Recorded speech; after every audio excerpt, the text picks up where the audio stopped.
à tous et bienvenue dans No Spoil, une émission un petit peu particulière aujourd'hui puisque vous l'avez vu, nous ne sommes pas dans notre plateau habituel, mais c'est pas très grave. L'autre spécialité, non, parce qu'on a quand même des techniciens et des techniciennes hors pair qui nous ont réajusté un plateau qu'on exprès applaudit. Et qu'on applaudit. L'autre truc un petit peu étrange, c'est que il n'y a qu'un seul représentant d'Allociné aujourd'hui, Tout à fait. mais pas des moindres, puisque c'est monsieur le rédacteur en chef, Johan Sardy, bonjour. Bonjour, comment allez-vous? Salut la famille. Je te l'ai volé. Oh, c'est bon, je te le donne. T'es fou. Non, seul représentant parce que... Pourquoi, Johan? Parce que Festival de Cannes, ça y est, ça a commencé. Donc Mégane et Max sont à Cannes et peut-être nous feront un coucou tout à l'heure si la connexion fonctionne. Je crois qu'on me dit dans l'oreillette, effectivement, que on devrait avoir tout à l'heure un duplex avec Mégane et Maximilien, qui sont en direct de la Croisette. J'aime bien dire comme ça. En direct de la Croisette. En direct de la côté, voilà. Norman Genius aussi est avec nous. Comment bonjour. ça va? Bah comment ça va? Je suis content d'être ici dans ce beau plateau en mode canapé. J'aime bien, ça fait très Cinoche. Ce canapé, ça fait un petit peu Cinoche critique. Cinoche Premium. Cinoche Premium, voilà, c'est Cinoche Premium. Et puis, on va parler de Scorsese. On va Que ça se parler... dit Scorsese, je le redis. On va parler, alors oui, de Martin Scorsese ou de Martin Scorsese. Scorsese, évidemment. C'est ce que disait Pierre Perret. Vous saurez Tout sur le Scorsese, là. Les longs, il est long. Ah oui, on met la barre très haut.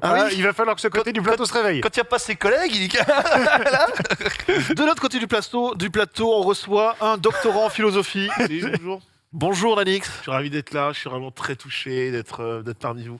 C'est quoi que ça lui je suis très content de parler cinéma un petit peu avec vous. Le cinéma, la grande famille du cinéma. La grande famille du cinéma. On va Non. taper Dr Marvel. Aujourd'hui, vous l'aurez Très compris, bien. on va parler de Cannes, on va parler de Scorsese, la filmographie de Martin Scorsese, qui présente un film en hors compétition à Cannes, justement, et puis les rubriques habituelles, comme le journal des sorties. Johan, est-ce que c'est chargé? Moyen. C'est Le moyen mois de chargé. mai est traditionnellement assez léger au cinéma et assez léger en streaming, même si l'ère streaming est plus récente, mais c'est assez léger. Eh ben, on verra ça en fin d'émission. En attendant, tout de suite, c'est la première rubrique, et la première rubrique, c'est les news.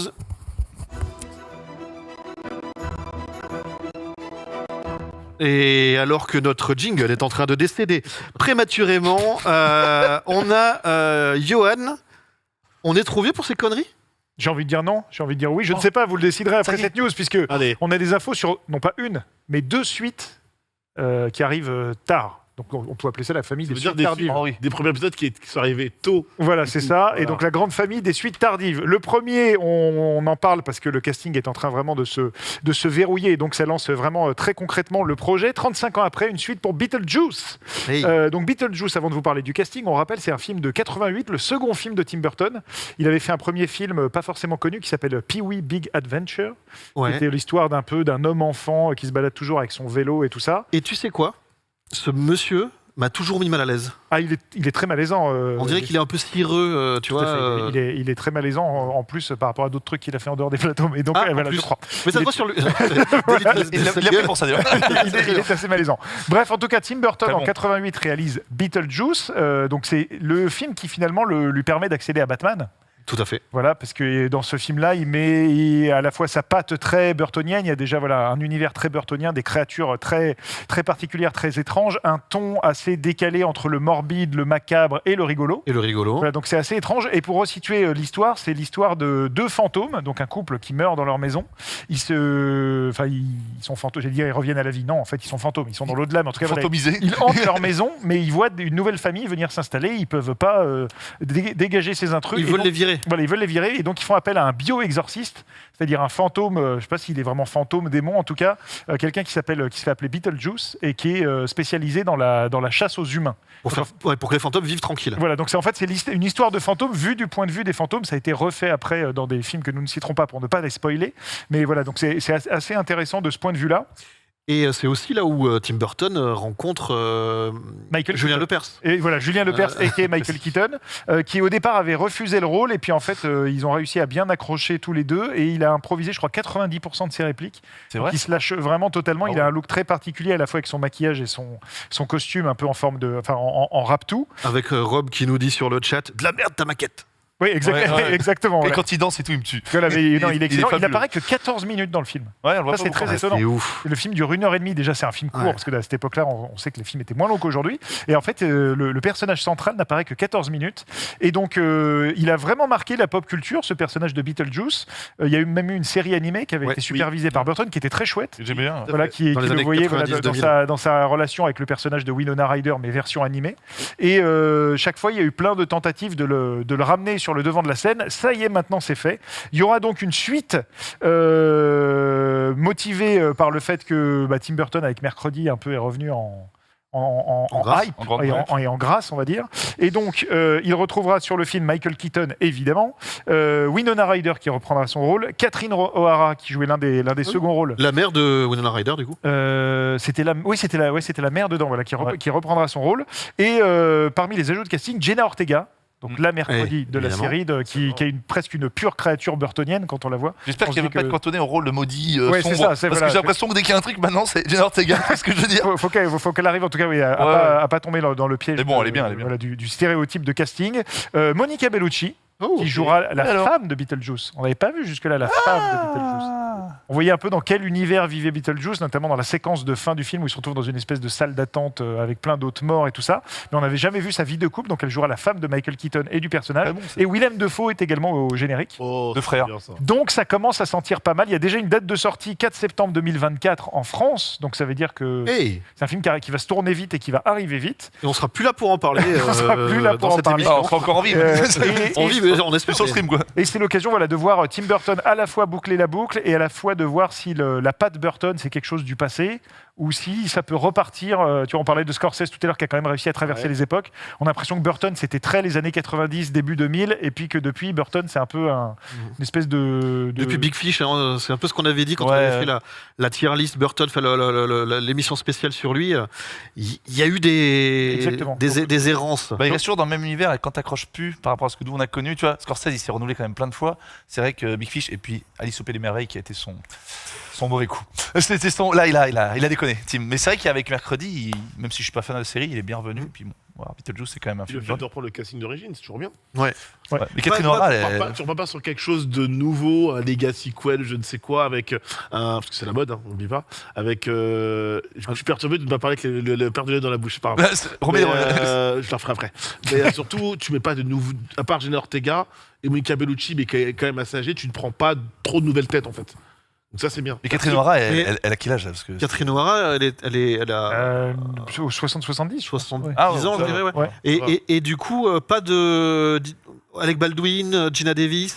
Non, C'est pas. non, un pour sujet l'instant, ils sont pas annoncés parce que les fantômes après je pense qu'à priori si on suit la logique de bioexorcisme c'est qu'il va peut-être aider quelqu'un d'autre Quelqu'un d'autre. à chasser Après, les t'es pas à l'abri les qu'il y a un humains. petit clin d'œil, un Voilà. petit caméo. Il peut peut-être y avoir un clin Bah, en d'œil. même temps, Alec Baldwin en ce moment. Et voilà. Et après, il y a le Oui. cas Alec Baldwin qui fait que ça Oui, devient, chaud, ouais. ça devient un petit peu compliqué. Et juste pour dire deux petites infos, le premier, c'est que le film avait rapporté quand même 70 millions de dollars dans le monde pour 13 millions à peine de mise de départ. Ah, c'est bien. Donc c'était un beau Surtout à succès. l'époque, ouais. 600 000 entrées en France. Et l'autre truc, j'ai trouvé cette info assez rigolote, c'est que c'est le tout premier film que Netflix a envoyé en DVD en 98 au moment où ils ont fondé Netflix. Ah, ouais. Donc c'est assez rigolo. ok. Grand choix. Par contre, ce sera pas du tout le même budget sur la suite. On ne sera pas Non. sur du 13 Non. Et le risque, c'est qu'il y ait Ah oui, c'est ça. qu'il y ait de la CGI, qu'il n'y ait pas ce qui faisait parce que Ouais. c'est quand même un film très presque marionnette. Hein, pour, Très pâte à modeler En des fait, fois. c'est un film un peu Paris niche, le premier Ouais. volet. Le deuxième s'inscrit plus dans un côté, plus pas blockbuster, mais il y aura de l'attente autour. Ouais.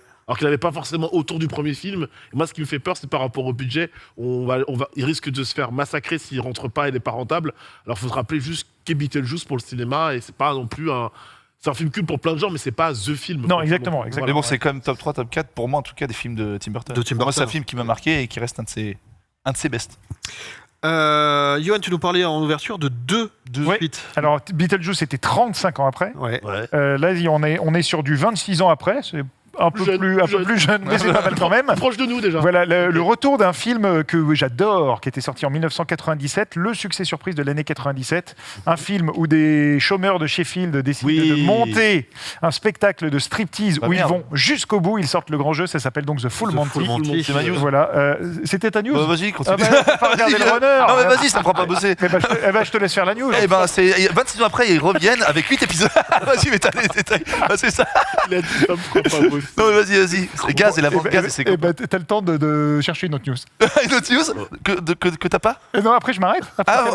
Non, c'est que c'est 26 ans plus tard, que ce sera une mini-série de 8 épisodes et que tu retrouveras toute cette bande de copains. On rappelle que c'était une comédie sociale, dramatique, qui était pour moi vraiment un chef-d'œuvre. Et il y aura tout le casting habituel avec des nouvelles têtes, notamment. Ça, c'était extrait. Et ça sort, si je ne dis pas de bêtises, en juin aux États-Unis et peu après sur Disney+. Exactement. Et j'ai l'impression, parce que j'ai vu la bande-annonce, elle est dispo là depuis quelques jours. Je l'ai mis dans Runner, je sais pas si. J'ai l'impression qu'on va s'intéresser aussi donc c'est une suite. Ouais. Donc la génération qui était sans le sou mais qui était en plein milieu de la phase active de la vie, là ils arrivent sur plutôt la fin de leur période d'activité, mais ils sont quand même parents pour la plupart, ou en tout cas il y a une histoire et la génération d'après. Exactement. C'est un peu ça. Confronté aussi à la crise, une crise économique qui est toujours là. Est-ce que il y a toujours pas de boulot? Et j'imagine que si ça s'appelle The Full Monty, au-delà de retrouver les personnages, il va y avoir une question de striptease à un moment donné. On espère en tout cas, parce que c'est là-dessus que ça repose. Mais si vous n'avez pas vu le film de 97, parce que 26 ans, ça commence à dater, on disait c'est vraiment un succès surprise. Moi, c'est un film que j'adore. C'est Danny Boyle, hein non, c'est pas Danny Boyle, c'est Peter Cattaneo. Danny Boyle a failli le réaliser. Ok. Et il avait refusé le film. C'est un film en fait qui a eu beaucoup de mal à se faire en 97. Notamment c'était c'était Channel 4. Channel 4, je crois, qui devait le produire. Ils ont finalement lâché le script au profit d'un autre film qui s'appelle Les Virtuoses, qui avait révélé Ewan McGregor. Et en fait, un film qui a eu pas mal de problèmes de production. Robert Carlyle dit qu'il a pas, donc qui joue le héros du film, il n'a pas spécialement aimé tourner le film. Il s'attendait à une catastrophe industrielle. Et en fait, c'est un film qui a été sauvé au montage. En fait, ils ont vu le montage, ils ont dit « Ok, on va prendre des boulas, machin, on va en faire un truc ». Ils ont coupé tellement de scènes qu'il restait plus qu'une heure de film, ce qui fait qu'ils ont dû faire des reshoots, ce qui aujourd'hui est normal, hein, presque. Ouais. Et donc c'est pour ça qu'il y a notamment, pour l'anecdote, si vous revoyez le film, il y a une des scènes du film où il n'y a pas Robert Carlyle parce qu'il était pris sur un autre projet. Donc en fait, ils ont tourné une scène avec les autres. En tout cas pour permettre d'arriver à une durée à peu près correcte, parce que je pense que le film dure 1h20, et c'est un film qui est extrêmement émouvant, qui a été présenté au Festival de Sundance et qui a été une espèce de raz-de-marée inattendu. Oui. Alors je parlais tout à l'heure de Beetlejuice, 13 millions, 70 millions, là on parle de 3 millions, 250 millions. Ah oui, non, c'est... Voilà, donc c'est monstrueux, des nominations aux Oscars, au César, au BAFTA, et c'est un film qui a pris tout le monde. Et ça lance la carrière de Carlyle. Et ça lance la carrière. Mais du coup, le choix de revenir en série est bien meilleur que de revenir en film. Oui, exactement. T'as plus le temps de développer. C'est hyper... Pour le propos tenu, j'ai peur que le film soit pas sous le radar. Alors que la série, du coup, j'ai envie de la regarder, moi. Mais ceux qui l'ont pas vu, c'est sur Disney+, comme tu dis, c'est un drame social, ça aborde plein de problèmes, c'est drôle, c'est magnifiquement joué. Il n'y a pas que le striptease. Il n'y a pas que le striptease. Franchement, c'est drôle et c'est triste. C'est hyper triste, drôle et triste à la fois. Parce que c'est sans spoiler, c'est un happy end, mais qui te dit que le lendemain, il n'y a rien qui a vraiment changé. On ne sait pas ce qui se passe. Voilà, et la série répondra sans doute. Et c'est un film qui est hyper réussi, hyper touchant, et vraiment une vraie surprise pépite des années 90. Comédie sociale anglaise. Voilà, comédie sociale anglaise. Magnifique. Bien résumé, monsieur. Mais c'est beau. Ça fait partie c'est un genre. Hein. Donc c'est pour ça que je pensais Danny Boyle ou Ken Loach, tu vois. Oui, mais non, c'est moins. Très Danny Boyle. Et Danny Boyle qui retrouve Robert Carlyle après pour. Mais non, parce que là, c'est pas lui du coup, donc. Ouais. Trainspotting. Trainspotting, c'est vrai. Non, c'était avant Trainspotting. Attends, c'est Danny Boyle qui fait Trainspotting. Ouais, donc c'était avant. Moi, je pensais à 28 jours plus tard. Oui, mais c'est vrai. Là par contre, oui. Ah oui. Ouais, là, ça marche. Là, ça marche. Là, on l'a. Et donc, Genius aujourd'hui. Alors, on va parler un film qui m'a marqué en 97. 97 T'as dit 97. Ça doit être Full Monty. C'est Full Monty. Putain. Mais quand t'as la news, je devine. On coupera au montage. Oui. Danix, de ton côté, t'as aussi des news. Dr Marvel. Dr Marvel. C'est pas une suite, c'est un reboot. Ouais, c'est un reboot coché dans nos agendas le 11 juillet 2025. Superman Legacy. 25 2025, monsieur. Ouais, c'est bon. 2-0-2. Monsieur, l'ordonnance, c'est pas moi. Réalisé et écrit par James Gunn, ce qui permet que le film est passé à l'as de la fameuse grève des scénaristes, puisque c'est lui qui écrit son scénario, donc il pouvait délivrer un premier script. Pourquoi je vous en parle ? Parce que, lunettes, Le casting est en cours. Enfin, en tout cas, il y a des grosses rumeurs de casting en ce moment autour de ce film. Alors, il faut savoir évidemment que généralement à Hollywood, il y a 2 grosses sources, Deadline et The Hollywood Reporter, qui une espèce de spoiler des choses et de leaker des trucs, et ça fait chier évidemment les plateaux de tournage. Et en l'occurrence, il y a quelques noms. Je vais vous les citer, du coup, séquence tablette. Quelques petits noms autour de Superman Legacy. Déjà, il faut savoir qu'il y avait déjà pas mal de rumeurs, pas mal de noms de cités. Et là, a priori, les noms qui sont sortis par THR seraient les grands favoris pour incarner les fameux rôles. Donc évidemment, tout ce que la planète veut savoir, c'est qui va succéder à Henry Cavill dans le rôle de Clark Kent. Je rappelle que dans Superman Legacy, ce sera un Clark Kent beaucoup plus jeune, donc à ses débuts, mais il aura déjà ses pouvoirs et il sera déjà installé du côté de Metropolis. Eh bien, le premier acteur, il va apparaître en image, le temps que... En image. En image, ce n'est autre que monsieur David Corenswet, qui doit forcément vous parler. On le voit dans House of Cards, si je ne dis pas de bêtises, et on l'a vu également dans d'autres grosses productions. En vrai, quand on voit cette image, il fait très Clark Kent. Mais en vrai, il fait trop Henry Cavill. Ouais. Ah ouais J'ai l'impression que c'est Henry Cavill. La mâchoire. Ouais, Ouais. il fait très cavillien, quoi. La mèche et tout, il y a tout. on a une deuxième photo, je crois, pour David Corenswet. Bon, Bon. c'est bien. C'est Mais déjà très bien. Voilà. là, moins. On dirait là, Colin moi, Farrell, oui, un peu. Le mec, il trouve ses souvenirs à chaque fois. Du côté de Lois Lane, parce que ça c'est un casting qui m'intéresse, il y a en tout et pour tout 4 demoiselles qui sont en lice. La première, c'est Emma Mackey, qu'on a vu notamment dans Sex Education, qu'on verra aussi dans Barbie. Voilà, donc j'ai choisi que cette photo-là d'Emma très Mackey, bon choix, qui pourrait ça, jouer ouais. le rôle de Lois Lane. Il faut savoir que dans les 4 noms que je vais vous citer, elle fait partie des grandes favorites pour avoir le rôle. D'ailleurs, si vous avez aimé les chroniques de Bridgerton, au-delà de Reggae Jean Page, il y avait aussi Phoebe Dyvenor, qui apparaît donc l'image juste derrière, qui serait également pressentie pour incarner Lois Lane. Vous validez ? J'attends de voir les 4 pour te dire ce Très que bien. je trouve le meilleur. Samara Weaving, qu'on a vu dans Guns Akimbo, Scream 6 et notamment Babylon, qui est également pressentie pour le rôle de Lois Lane. Et peut-être celle qui est, pour les médias US, la grande favorite. Elle s'est exprimée sur un plateau de télé, je vous montrerai l'extrait sur YouTube dans quelques instants. C'est Rachel Brosnahan, qui jouait dans The Marvelous Mrs. Maisel, qui est donc potentiellement la grande supposée prétendante au rôle de Lois Lane. Alors elle est invitée sur un plateau de télé, c'est la vidéo YouTube qui est juste derrière. En fait, on lui pose la question, mais en ce moment votre nom circule du côté de Hollywood pour Superman Legacy. Elle répond, du coup je vous la fais. Elle répond en gros, grosso modo, il y a beaucoup de choses qui se disent. Prenez ce qui se dit, faites-en ce que vous voulez. Tout n'est pas vrai, mais peut-être que elle n'a absolument rien dit d'exceptionnel.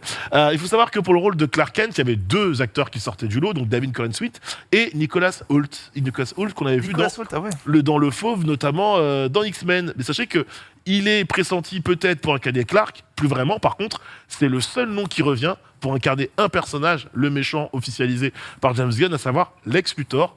Imaginez le crâne rasé, ça peut plus le faire qu'en Superman. En régie, on n'imagine pas, j'ai entendu, mais par contre, ça peut marcher. On a entendu. Il n'y avait pas dans les favoris, il n'y avait pas, comment il s'appelle, Jacob Elordi. Jacob Elordi, ouais. Je trouve que lui, il ferait un super Clark Kent. Il faisait alors oui, mais c'était Deadline a démenti. Jacob Elordi. Deadline a démenti le fait qu'à aucun moment il était approché de près dans les discussions. D'accord. Mais son nom revient. C'est un acteur de Euphoria. Ouais. Ah ben alors, j'allais dire, il y a aussi le mec de Euphoria. Donc c'est voilà, c'est très Et je bien. trouve qu'en tout cas, il se différencie de plus de Cavill. Ça donnerait un autre Clark Kent. Ouais, mais il faut une coupe. Voilà. Il aurait fait un bon Superman, mais dark, le gars d'Euphoria. C'est vrai. Tu vois, mais Mais là où, pareil, s'il part sur Emma Mackey, qu'on avait vu en premier, et Jacob Elordi, ça ferait un couple assez moderne et plutôt dark. Parce qu'elle, on aurait dit une Harley Quinn un peu, Ouais. quand on la voit dans Sex Education. Alors en ce moment, on se parle, selon THR, les premiers. Vas-y, loin. Excuse-moi, j'ai Hashish qui nous dit sur le chat. Sinon, Tom Holland en Superman et Jenna Ortega en Lois. Vraiment, tu les as partout. Ils sont partout, les mecs. C'est vrai, j'ai pas pensé. Sachez que les premiers castings et auditions, donc les tests, les tests face, les auditions vraiment face cam, avec la caméra vraiment en gros plan, ça débutera à la fin de ce mois-ci. Et ça s'étendra du coup fin du mois, début juin. Donc logiquement, on va rentrer dans une phase quand même assez active. Et il faut savoir que pour Superman Legacy, il y aura d'autres super-héros de l'univers d'ici qui seront présents dans ce film. On pense notamment au fameux Batman qui aura son film avec son fils Damian Wayne qui incarnera du coup le rôle de Robin. Un Batman beaucoup plus âgé pourrait être présent dans ce film. On pourrait le voir, en tout cas, dans l'écosystème d'ici qui sera celui de Superman Legacy. Il y aura d'autres super-héros plus ou moins affiliés à la Justice League à ce moment-là qui seront présents dans le film. Gros projet, je rappelle, pour le chapitre 1 de ce qu'on appelle le DCU aujourd'hui, de DC Studios présidé et dirigé désormais par James Gunn, des dieux et des monstres, Gods and Monsters, qui débutera donc du coup par Superman Legacy le 11 juillet 2025. Et hâte d'avoir l'officialisation. En fait, on saura normalement mi-juin qui incarnera Lois, qui incarnera Lex Luthor. Il y a peu de... vu ce qui se dit, ça devrait être Nicolas Hoult, et du coup qui incarnera Clark Kent au cinéma. Sachant que c'est... Enfin, comme tu disais, c'est une refonte du DC Universe. Ils partent pour 10 ans, C'est ça. au moins. Donc, en fait, celui qui signe pour Superman, c'est comme signer pour James Bond. Exactement. Ouais. C'est-à-dire Qui se pense, tu ça. signes pour un vrai truc qui va Ouais, t'engager c'est un vrai longtemps. bail. En plus, si le projet commence par lui, tu sais que Superman sera vraiment au centre, ce qui devait être dans la version de Zack Snyder et ce qu'il n'a pas pu être finalement, je trouve, mais il sera vraiment au centre du projet. C'est pas plus que ça marche, quoi. Ouais. Que ce soit des bons films et que ce soit des bons rôles. C'est le rôle d'une vie, ça. C'est Ah oui, genre le sinon, truc, c'est- Tu sais, Man of Steel s'est fait taillader par la presse et puis un an plus tard, les gens disaient c'était quand même bien Man of Steel. Moi, je veux bien Man of Steel. Bah oui. Mais Cavill est bien en Superman, sans parler du film en lui-même. Oui, Juste, c'est il est ça. bien en Superman, mais Oui, après... Après, voilà. J'avais une question pour le professeur Marvel. Docteur Marvel. Pour le docteur Marvel. Il est pardon. quand même licencié. Et tu Oui. te rappelles de Une journée en enfer, le gars qui fait semblant Oui, de mordre sa, Ah oui. de mordre sa de lunette. mâchouiller. Il se fait moquer par le méchant du film. C'est tout. Alors voilà. Mais la vraie question maintenant arrive. Non, il y a une vraie question. Non, mais pas c'est prêt. que autant on peut faire un Batman vieux, comme tu disais, j'ai l'impression que Superman, on peut jamais se dire on va faire un Superman vieillissant. Parce qu'en fait, Superman, ce qui est intéressant, c'est de raconter son arrivée sur Terre et sa jeunesse. Oui, déjà, et puis surtout, le personnage vieillit pas. Ah oui, il est Et en bon. plus, il vieillit pas. Il ouais. vieillit pas. Donc voilà, vu qu'il n'est pas humain, il ne vieillit pas en fait. Parce que ce qui est intéressant en dehors du Boy Scout qui sauve des gens, qui est vraiment la création originale de Superman, c'est vraiment ce côté quand à un moment il switch. C'est le côté Almighty, mais c'est ce qu'on a vu dans comment ça s'appelle ce film où il y a un gamin, c'est comme un Superman, mais Ah, Brightburn, voilà, le film est pas ouf, mais ça exploite Ouais. ça. Et je sais que Snyder, c'est ça. dans Oui. ses suites de Justice League, il voulait aller vers là. Je vous invite- Le Superman déchu qui devient un despote universel tu vois. Si Et vous ça, voulez- c'est intéressant, quoi. Si vous voulez savoir ce que vous avez manqué à Zack Snyder, tapez Zack Snyder, Snyderverse et on vous explique un peu ce qu'il voulait faire pour Justice League. Il y a une sombre histoire où Batman et Lois peut-être se rapprochent et Superman pète les câbles. En fait, ça se rapproche beaucoup du scénario d'Injustice, notamment la BD comme le jeu vidéo où Superman est trop puissant et va dérailler littéralement. Et quand l'homme le plus puissant de ton univers déraille, comment tu l'arrêtes et qu'est-ce que tu peux faire face à lui, quoi. C'est Dark Itch. Ouais, c'est ça. Ouais. Voilà. Voilà. Et alors, on nous dit attention, s'il vieillit pas, pourquoi est-ce qu'il n'est pas resté bébé? Non, c'est qu'il vieillit très lentement, en fait. Il vieillit très lentement. Voilà. Ne chantez pas. Quand même, c'est logique. Non, mais c'est Excusez-moi, important. je reprends Ouais, c'est ça. deux réponses. Réponse. C'est magique. Il s'arrête de vieillir. Et vieillit très très lentement. C'est bon. Un peu comme Et il y a un truc, je sais pas si on a le temps, mais. Oui, là, on a un peu rajoute de truc. temps. Parce qu'il y a Nolan, il n'y a pas très longtemps, comme il commence à commencer un peu la promo de son Mhm. film porté par Cillian Murphy, il a révélé comment Cillian Murphy avait eu le rôle de l'épouvantail dans Oui. Batman Begins. Et c'est un peu comme Nicolas Hoult, en fait. C'est-à-dire que Nicolas Hoult, je crois qu'ils l'ont vu pour Superman. Oui, Et c'est lors de l'audition pour faire le héros que tu Ouais. dis, en fait, le mec, il fera le méchant. c'est ça exactement. Et Cillian Murphy, c'est pareil, ils l'ont vu pour Bruce Wayne. Ils lui ont même fait faire des tests en costume avec la Ouais. lumière du film sur pellicule et tout ça. Et en fait, Cillian Murphy, il a réagi récemment. Il a fait en fait, moi, je savais que je ferais pas Batman. Et en fait, Nolan lui a fait, tu feras pas Batman, mais fais ton truc et je vais appeler les producteurs, on va leur montrer ce que tu fais. Et en fait, il a fait un truc et ils ont fait le gars et l'épouvantail. Donc c'est pas mal de Oui, dire que voilà. d'un casting de héros peut sortir quelque chose d'étonnant. Ouais. Quoi. Prends le casting là, j'aurais pas poussé, mais James Bond, il en est où? Parce que là, leur tour les amis, où c'est qu'il est Déjà, du il faut côté- l'écrire. Non mais pour trouver le personnage, trouver l'acteur. Mais il faut peut-être écrire d'abord. Trouve le réel déjà. Trouve le scénariste et le réel Ils déjà. vont pas trouver l'acteur. Ah avant non, Ah bah de non, on est trouver- vraiment au mais début, monsieur, c'est jamais comme ça. C'est d'abord scénariste, réel et ensuite. Moi je ensuite trouverai acteur, l'acteur. quoi. Moi je vais Non, mais il faut une intention. Si tu veux faire un James Oui, Bond sur le tas, un peu ou si sur tu veux faire un nouveau un jeu avec de un loup, tour différent comme En pour fait, Daniel en Craig. fait, pareil. quel acteur tu choisis, il faut que tu saches quelle version de James Bond tu vas avoir, tu ce vois. que tu veux raconter, quoi. Daniel Craig, ils l'ont Daniel pris Craig, parce c'était qu'ils un peu sérieux, un peu voulaient un dark. gars un peu énervé, un Dark, peu tonique, quoi, tu vois. Du coup, dans le reste de Bond l'actu, aussi. merci Docteur beaucoup, Docteur Bond également, à mes heures perdues. merci beaucoup rien. Nanix. Dans le reste de l'actu, si je vous dis, alors ça c'est surprenant. Ah. Attention, Mais c'est non, surprenant. dis-nous tout. Une adaptation, du jeu Loup-garou de tierce lieu Le jeu Loup-Garou, le Oui, fameux. le jeu, tu sais, Oui, avec les tout à cartes. Chez Netflix, qui vient d'acheter les droits pour l'adaptation du fameux Enfin, jeu de loup-garou. Pour l'instant, il y a peu d'infos. On sait seulement qu'il s'agira d'un film. Et côté scénario, on va retrouver François Uzan, qui n'est pas François Ozan. C'est le mec qui a fait Family Business et Lupin. Ok. Voilà. Pas mal. Et Céleste Balin, qui a fait Sam, H24, Année Zéro. Donc on ne sait pas trop ce que ce sera en termes de style, ni le réel ni les comédiens. Et il faut rappeler qu'il y a eu déjà une adaptation en 2021 Ouais, c'était pas bien. qui s'appelait Loup-garou. Et Paul nous rappelle que c'était 1,9 sur Allociné. C'était nullissime. C'était quoi? C'était un film de. Ça se passait dans une. Ça ressemblait un peu à 30 jours de nuit. Tu sais, ça se passe dans une petite ville En moins bien, du coup. en Alaska, alors moins bien. Et en fait, il y a. Donc dans 30 jours de nuit, c'était des vampires dans une ville isolée. Bah, là, il y a un loup-garou dans la ville isolée qui est. Ah ouais. Donc c'est un film de loup-garou qui prenait la licence Loup-garou le jeu. Et en plus, c'était un mauvais film de loup-garou. Je m'en rappelle même pas de ce film. En vrai, si tu le joues façon comédie, ça peut marcher. Ouais, voilà, faut jouer un peu. Mais comme, Faut jouer- comme Donjons et Dragons, on l'a Exactement. fait avec Donjons et Dragons. Faut Faut assumer du le second côté degré, hein. déjanté, déluré du truc, et ça peut être très. C'est bizarre si de c'est prendre fait le- en mode 1, Et de prendre le jeu. C'est bien de prendre le jeu Loup-Garou pour en faire une adaptation. Enfin, je sais pas. C'est vrai que C'est un peu- sur le chat, il y a Requin Sifredi qui nous dit ça existe déjà Très bon chez pseudo. les Japonais. Ça s'appelle Jinro Game. Ou alors sinon, c'est aussi le pitch de Wednesday, Wednesday. quelque part. La série Wednesday. La série mercredi. Ah Bah oui, oui. c'est vrai. Bah, c'est vrai. Ouais. Ah oui. Bah oui, Ouais, parce qu'il y a un loup-garou qui se cache. Le Loup-Garou qui se cache. c'est pas un loup-garou du coup, mais Ouais, il y a enfin, en un tout cas, truc. il y a un truc qui se cache. Et il faut le retrouver, tout ça quoi. C'est Ouais, c'est vrai. c'est Donc, Joli. voilà. Est-ce que requin Sifredi a un aileron de 30 cm? Je pose cette question. Et je te laisse reprendre ton renard. Voilà. est-ce qu'il est acteur On va pas répondre à ça. Par contre, MC Solar Oh, MC, il revient. sera au générique Ah, ça, c'est fou, ça. Ça, des Transformers. Ils ont ramené tout le Eh. monde, mec. La com, elle est incroyable. La com, elle est Mister incroyable. V incarnera machin. Dorothée sera l'aigle. Et là, et d'ailleurs, Dorothée sera présente sur la scène, je crois que oui, au Grand Rex. Pour l'avant-première, je crois que c'est le 4 juin de Transformers Rise of the Beast, du coup. Et en plus de ça, on te rajoute MC Solar. Eh. C'est. Il n'y a pas Ophélie Winter aussi? Je suis pas au courant. Ophélie Je sais Winter. plus. J'avais entendu un truc sur Ophélie Winter. Voilà. alors peut-être La- pas- Ah, mais il pas manque dans- plus qu'elle. Hein. Je te jure, là, il MC manque Solar, plus ça qu'elle, fait du bien de le revoir. Hein. MC, là, je crois que le dernier truc qu'il a fait, c'était quoi? Il avait fait la musique de Rabbi Jacob, la pièce de théâtre. Il avait fait la. Moi, c'est le rapport à la licence qui me.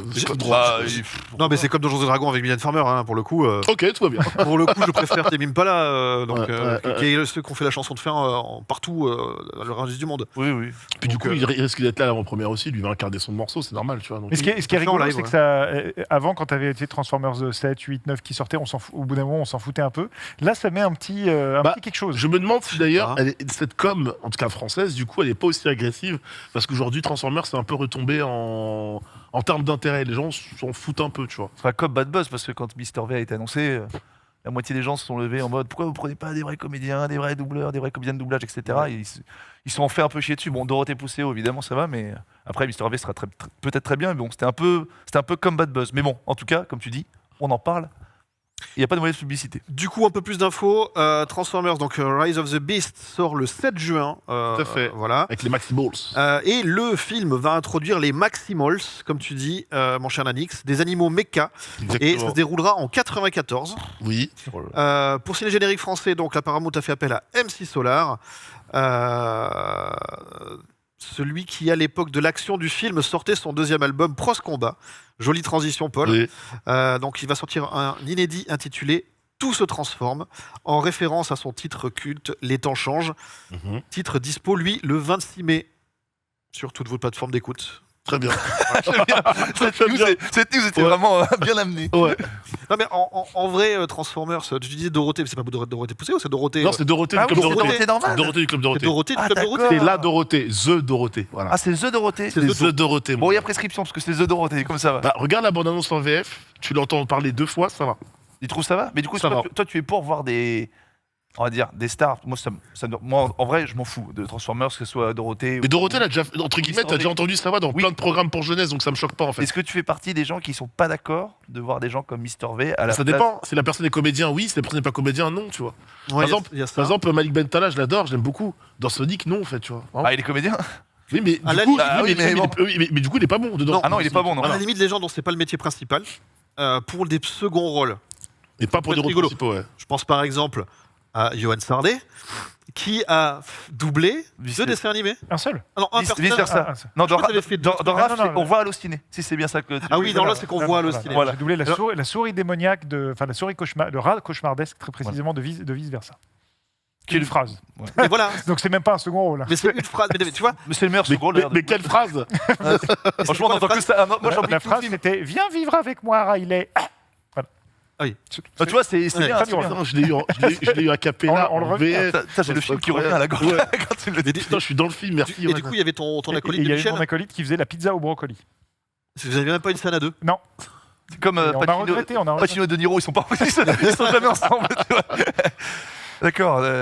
Donc oui. Et quand, oui, pour quand des c'est des secondes- clins d'œil comme ça, je suis Moi, d'accord. je Mais sinon, préfère- pour des vrais rôles. Non, laisser des comédiens, Laisser, ouais. laisser des gens dans cette. Ah ouais. Bah oui. Bah là, ils ont pas respecté. Après, peut-être encore une fois. Moi, je dis, il faut laisser la chance. Peut-être que Mr V, il sera bien. C'est un bon comédien quand tu vas dans sa En fait- vidéo. Dorothée, ça peut le faire. Pourquoi pas, tu En vois. fait, Malik, bon, c'est une autre histoire, mais. Malik, c'est juste que c'était raté. Voilà, c'est C'est raté. juste c'était raté. Dans le cas de c'est raté. Mr V, c'est qu'aujourd'hui, dans la tête des gens, tu n'identifies pas Mr V comme étant un comédien, tu vois. Donc, du coup, tu te dis, là, Ouais. je comprends les gens qui se disent, oh, mais prenez un comédien de doublage. Si le mec faisait beaucoup de comédie, dans le sens où tu le vois beaucoup jouer. Alors, vous allez me dire, tu dis n'importe quoi, il fait plein de sketchs, plein de choses. Mais une différence entre faire des sketchs et être vraiment Oui, comédien, on oui, s'entend je suis là-dessus. d'accord. tu vois. Donc, je pense que peut-être le bad buzz vient là-dessus. Pourquoi j'ai Après, poussé, ouais, j'écoute, pas de souci. franchement, je te dis, j'écoutais la bande-annonce en VF plusieurs fois avec mon chat. Ouais, Dorothée, oui, Mr V. Ah, ça le fait pas. J'ai pas Est-ce que c'est des personnages importants, vous savez? Bah pour le coup, il incarne le Transformers. Alors j'ai plus le nom, c'est Mirage, voilà, merci. C'est Mirage, c'est le Transformers et qui est pas nouveau, parce qu'on le voit dans le 2 notamment, pas sous cette forme-là. C'est le Transformers qui accompagne le nouveau héros. Donc oui, il va être important, Mr. Ouais, V. c'est le Bumblebee local, quoi. Voilà. Après l'aigle, dans l'abondance, tu l'entends 2 fois, mais ça se trouve, tu le vois beaucoup plus Ouais, bien sûr. dans le film, quoi. Regarde, il est là, regarde-le. Mirage. Bumblebee qui était très chouette. Le film. Ouais, un autant peu spin-off. Transformers 5, au bout d'un moment, tu saignes des yeux et des oreilles, et Bumblebee, c'était années 80, je crois, de mémoire. Bah en fait, Bumblebee, c'était censé relancer Ouais, c'est la ça. franchise Ouais. pour Et cette- c'était prélogie assez chouette, arrive. le Bumblebee. Ouais. Et d'ailleurs, dernière chose, si je peux me permettre, hein, le look d'Optimus Prime, Alors, je voulais y venir. voilà.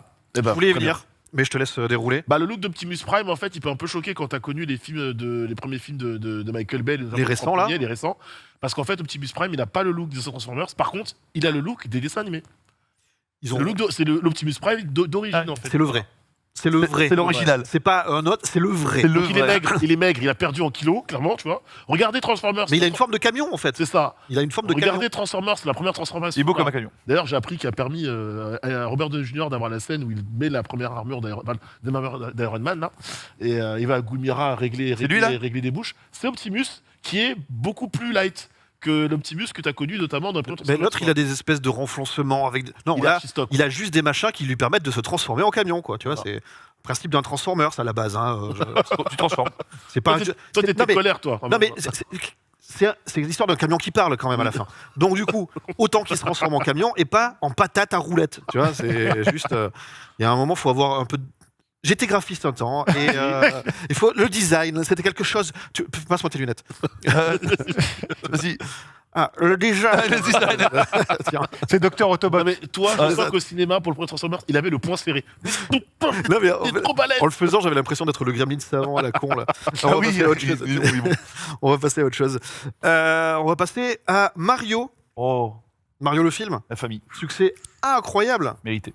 Mérité. Mérité. Mérité de C'est ce côté. cool. Ah, mérité. C'était cool. Là aussi. Bah oui. Ah, moi, je le Moi, mets haut. je suis pas très fan. Voilà. On est un peu J'ai là. l'impression que vous êtes trois beau. moyens Ouais. fans. Moi, C'est j'ai beau. des. C'est hyper beau, hyper rythmé, et c'est plus sur ce que ça raconte, ça m'intéresse pas trop. Le film, pour moi, faut le voir. Mettre une note au film, c'est compliqué. Il y a 2 façons de le noter. Soit tu le notes pour ce qu'il apporte, et le lore Nintendo, c'est un 10 sur 10, c'est parfait. Eh ben, c'est là où je suis pas d'accord. Il y a tout est vachement bien à une exception près. Ouais. C'est que ils ont essayé à travers Bowser, tu vois Jack Black. À travers Donkey Kong, tu vois Seth Rogen. Ok. Et c'est pas Donkey Kong et c'est pas Bowser. Donc Ok. le respect du lore. Et voilà. Alors, Comme on rajoute des chansons iconiques, je trouve Ok. que c'est. Je vais reprendre. Youpi, Alors, dans ce youpi. cas-là, j'en prends mon argumentaire. Le côté hommage à Nintendo et à l'univers Mario, je trouve qu'il est Oui, globalement. mais tout le reste c'est parfait. Voilà. Tout le reste c'est parfait. bien. Ah oui, ouais. Par contre, si on doit le juger en film d'animation, moi je l'avais dit à mon chat, je voulais voir un grand film d'animation. Quand je compare avec ce que Pixar fait et sur des durées similaires, hein, c'est moins bien. Mais- Parce que l'histoire, elle passe complètement au second plan. Et alors, on va me dire, l'histoire dans Mario est pas importante, etc. Mais c'est juste que le film est full rushé et je suis en mode, tout le film, je suis frustré parce que je me dis, ça, ils auraient pu développer, ça, ils auraient pu machin. Mais parce que je vois ça en mode cinéphile aujourd'hui. Mais juste sur le côté lore Nintendo, lore Mario, qu'est-ce que Ils ont un film qui combine l'univers Nintendo, Mario avec toutes les références, qui est rythmé, qui est beau, qui est drôle et qui s'arrête jamais. Je sais pas ce qu'il te faut quand même. Moi je trouve que c'est. Mais que ça me raconte quelque chose. Hein? Ça me raconte vraiment quelque Le chose. film prend jamais de temps, Génus. J'ai l'impression, C'est ça le problème. Le film Ouais, prend jamais mais de moi, temps. moi je trouve ça bien. J'ai l'impression qu'on est dans le roller coaster à la fois de la nostalgie et du plaisir et qu'on s'arrête pas pendant 1h30. Et je trouve ça. Moi j'ai trouvé le film incroyable, vraiment. En fait, J'ai eu ma dose de Mario Univers en plus, les Oui. petites références, etc. mais en fait, on peut pas critiquer un autre film d'animation et dire oh là ça va trop vite et sur cela fermer les Ouais. yeux, tu vois. C'est pour ça que je dis qu'il y a deux façons de le noter. Moi je suis en mode j'adore ce que fait Nintendo en règle générale et j'aimais bien l'univers Mario quand j'étais petit, j'ai bien mangé, mais juste il y a des moments où tu dis bon il croise Todd pour la première fois de sa vie, en 30 secondes c'est son meilleur ami, boum il part à la guerre. Enfin doser un peu, Oui, doser un peu. on peut pas critiquer, sauf que là, ils adaptent 30 ans de jeux vidéo. Oui. Les autres films, des fois, ils adaptent rien. Ils peuvent pour leur temps. Là, ils réussissent quand même de Et peut-être tout que emboîter. et il y aura certainement un 2, certainement, il y aura Ah, oui. un 2 vu le succès. Bah, vu la fin il du. prendra plus son temps, c'est Vu la sûr. fin du 1. Oui. Je vous interromps un moment, juste. Quoi Il y a quand même des news derrière ça. On va juste pas parler de Mario pour parler de Mario. Ouais, qu'est-ce qu'il y a Attends, mais qu'est-ce qu'il y a Un moment, Bah, on est pas là pour le on débrief peut de Mario. causer, non Ce qu'on vient d'apprendre, c'est qu'après 6 semaines d'exploitation, Super Mario Bros. Le film vient de passer les 6,6 millions d'entrées en France. Mamma mia Donc ça a dépassé les millions. Ouais. Très C'est très. ouf, c'est c'est ouf, voilà. hein. Et du coup, Nintendo se dit, bah, est-ce qu'on fait que Mario Oh. ou est-ce qu'on va plus loin? Alors que là, juste vendredi dernier, il y a Tears of the Kingdom qui est sorti, le nouveau Zelda. Bah, ils se posent la question. Est-ce qu'on tenterait pas un Zelda au cinéma? Mais dis donc, mais c'est ambitieux tout ça. C'est ambitieux chez Nintendo, c'est prise de risque. C'est incroyable. L'univers Mario est tellement riche que faire un Marioverse, oui. Un Nintendoverse, pourquoi pas. Après Zelda, Nintendoverse. après Zelda, ce serait horrible. Oh, Le- t'imagines Alors- Après Zelda, j'annonce tout de suite, ça marchera pas aussi bien qu'un Mario. Alors, Bah, juste, je pense- là, à la base, on part d'une interview dans Polygon de Eiji Onuma, qui est le producteur Ouais. du jeu, et de Hidemaro Fujibayashi, le réalisateur du jeu. Et ils ont révélé donc à Polygon qu'ils aimeraient bien voir un jour un film dans l'univers de The Legend of Zelda, comme l'a été Mario. Ce sera sans doute meilleur que la série des années 80. Ah, ça, je pense qu'il y a pas de mal. Je peux me permettre, pas très compliqué, mon cher Mano. Mon cher Menro. Hans Gruber. tu vois.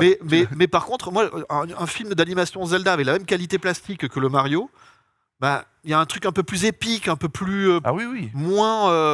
Bah là, tu devras pas le rusher. Voilà, tu peux pas le Là, rusher, tu mais peux- autant, avec un peu autant plus Mario, de- ça passe, parce qu'encore une fois, le scénario des jeux, et voilà.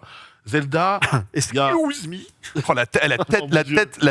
c'était dramatique comme la tête. excusez-moi, je refuse de tourner la tête Je refuse. vers le retour, j'ai mal aux yeux. Mais par- Oh Par contre, ce qui est intéressant, c'est que je pense que le traitement sera vraiment différent. Là où tu vois Mario, c'est second degré, humour, etc. Je pense que s'ils font Zelda, ils pourraient faire un truc moins enfant. Parce que de toute façon, ça touchera moins de monde. Mario, Oui. ça touche tout le monde. Et je pense qu'il ferait un traitement un peu plus héroïque. Le chevalier C'est ça qu'il faut. et moins fort, c'est ce qu'il faut. S'ils vont dans le côté, oh regarde, on met des coups d'épée, c'est la folie. Même les musiques, il nous faut le thème de Zelda en grand Ah oui, orchestre. oui, un truc dès le début, un truc. Oui, Un oui. truc, tu vois, voilà, qui te Ah prend oui, comme ça, oui, et oui. pas du Bonnie Tyler, quoi. Enfin, tu vois. Zelda, tu t'attends à une grande aventure. Tu Ah oui, veux oui, une c'est grande ça. aventure. Tu veux des monstres, tu veux des coups d'épée incroyables, tu veux des cascades Parce que incroyables, tu veux un truc c'est- qui te prenne au C'est trip. plus sérieux. Et c'est Jack plus- Black en Ganon. Non. C'est vrai. Sachant que ça va être une sacrée adaptation parce que Link, il parle jamais. Bon, mais là, Link, il va c'est- parler. il va parler, il va causer. Le fond, il Du parle. coup, on va entendre Link vraiment en dehors de la série animée, Ouais. vraiment parler dans une œuvre. Après, ça peut être un parti pris, hein. Oui, qui ne parle Un jamais. film muet. Ouais, un héros- Il y avait un dessin animé un héros muet, un peu- là. un peu mutique. Un truc préhistorique. Il n'y a pas une parole. Primal, ouais. Et c'est vachement bien. C'est vachement bien, ouais. Bah ouais. Après, à l'époque, une série que les jeunes ne connaîtront pas, mais Supercopter, le héros, il avait 2 phrases par épisode. Ça marche très bien. Super copter. Et ouais, voilà, j'y Mais, pensais c'est vrai direct. que par contre, comme tu disais, Ouais. c'est un s'ils le font et ça serait vachement bien, c'est un pari financièrement plus risqué. Parce Déjà. que c'est quand même des films hyper chers à produire. Ouais. Oui. Et t'embarques pas les gamins dans une aventure Non. comme ça parce que tu peux Moi- pas faire Zelda en mode pop Ouais, mais Tu rigolo. Tu peux moins, et le personnage de Mario est beaucoup. Enfin, je lisais un truc par rapport à la jeunesse américaine, le personnage de Mario est plus connu que celui de Mickey. Mais oui. Oui. Enfin, tu te dis, Mario, voilà. c'est. Et Link et Zelda, pour tous les gens qui jouent aux jeux vidéo, c'est quelque chose. Pour les autres, ils ont déjà vu un Peter Pan ou un Hobbit, donc ils voient un peu Oui. Ouais. le lien, le Link. Oh. Oh. Oh. Oh, les belles. Mais c'est vrai que c'est pas Mario dans la tête des gens. Déjà- Et Voilà. En fait, l'ambition, il faudrait réussir à faire en animation ce que le Seigneur des Anneaux a fait pour la fantasy en live, c'est-à-dire que ça soit le Seigneur des Anneaux du jeu vidéo. Jeu vidéo. Mais du coup, Donc, avec une trilogie, Ouais, un c'est truc ça, c'est ça. qui avec un c'est quoi le univers format? vaste. Ce serait animation? Ce serait live action? Ce serait Attends, quoi le format? ils ont juste dit on aimerait bien que ça arrive au cinéma comme Mario. Enfin, tu vois. Oui, d'accord, ok. C'est prévu pour 23. Sachant que Illumination a signé avec la licence Nintendo, c'est Ouais. assez logique que ça se fasse chez Illumination. Ça peut. Et après, ils ont quoi? Ils ont Metroid qui pourrait faire. Ouais, mais le problème de Metroid, c'est que c'est peut-être ce qui se prêterait le mieux à faire un film de SF. Oui. Sauf que la saga Metroid est une de celles qui a le moins de succès de Ouais, toutes c'est les ça, licences ouais. Nintendo. Mais Donc, tu vois, ils peuvent aller sur. Moi, je verrais bien, par exemple, Hélas. un film Donkey Kong. Film Donkey Kong, ça, c'est typique un truc qu'ils pourraient faire, tu vois. Dans l'univers Après, Donkey Kong, à faire un petit peu plus parodie, avec développer tout ce qu'il y a autour de Donkey Kong, ce serait fun, ce serait funky. Après, ils peuvent être malins. Ils peuvent développer l'univers Mario au cinéma où ils savent Oui. que ça va être rentable et faire des coups sur des films où ils vont investir et peut-être pas avoir retour sur investissement, C'est comme Zelda, juste pour communiquer sur la licence. et Zelda, avoir- ça et faire marchera. des goodies. Ça marchera. Zelda, ça marchera. Après, Mais on pas comme parlait. Mario. Ouais. Oh, Metroid, ça marchera déjà beaucoup moins. Metroid, ça parle- plus on ouais. avance, moins ça parle aux gens. ouais, c'est ça. Et- par contre, Kirby, ça parle à beaucoup de monde. moi, je rêve un film Pilot Wings. Non, pas du tout. c'est incroyable. Duck Hunt. Advance Wars, c'est un mec qui se traduit. Autre news. Qui a regardé Last of Us? T'as eu le temps de rattraper? Oui, toi, t'as adoré. Moi, j'avais tout vu dès le début. Toi, t'as tout vu. Ah oui, j'ai adoré. Moi, t'as vu, t'étais moins. T'en watch Bon, party bah, tous les lundis. Je Ok. regarde ça. Eh bien, il va y avoir du retard pour la saison 2. Oh, mais non. Sans blague, la grève des scénaristes aussi. The Light of Us. Alors, la pré-production de la très attendue saison 2 de The Last of Us est retardée en raison de La grève des scénaristes. la grève des scénaristes. Et Tout à Et fait. alors, yeah. Il venait de commencer depuis quelques jours. Le casting des prochains épisodes a été temporairement mis en stand-by. On rappelle qu'il y avait eu des annonces autour du casting, avec notamment l'acteur qui jouait César dans Rome et Mance Rider dans Goth, Mhm. qu'un nom d'Europe de l'Est que j'ai oublié. Ciaran Hines. Et c'est là qu'on a un Johan Sardé. J'allais le dire, hein, c'est un mec qui ment. C'est un mec qui Il ment. n'y a pas que la phrase dans l'histoire. Ouais, y a pas que là. Et le premier ministre du premier épisode de Black Mirror, qui Ah fait oui, des trucs pas catholiques avec un cochon. Ah oui, Il ah, doit, c'est en lui. tout cas. Ah, c'est lui. Le fera-t-il, le fera-t-il pas? Voilà, deux acteurs, mais deux acteurs, j'ai envie de dire, capés. Oui. Je dis des bêtises, c'est dans Seigneur des Anneaux qu'ils ont rajouté ces deux acteurs. Voilà, c'est une parenthèse pour moi.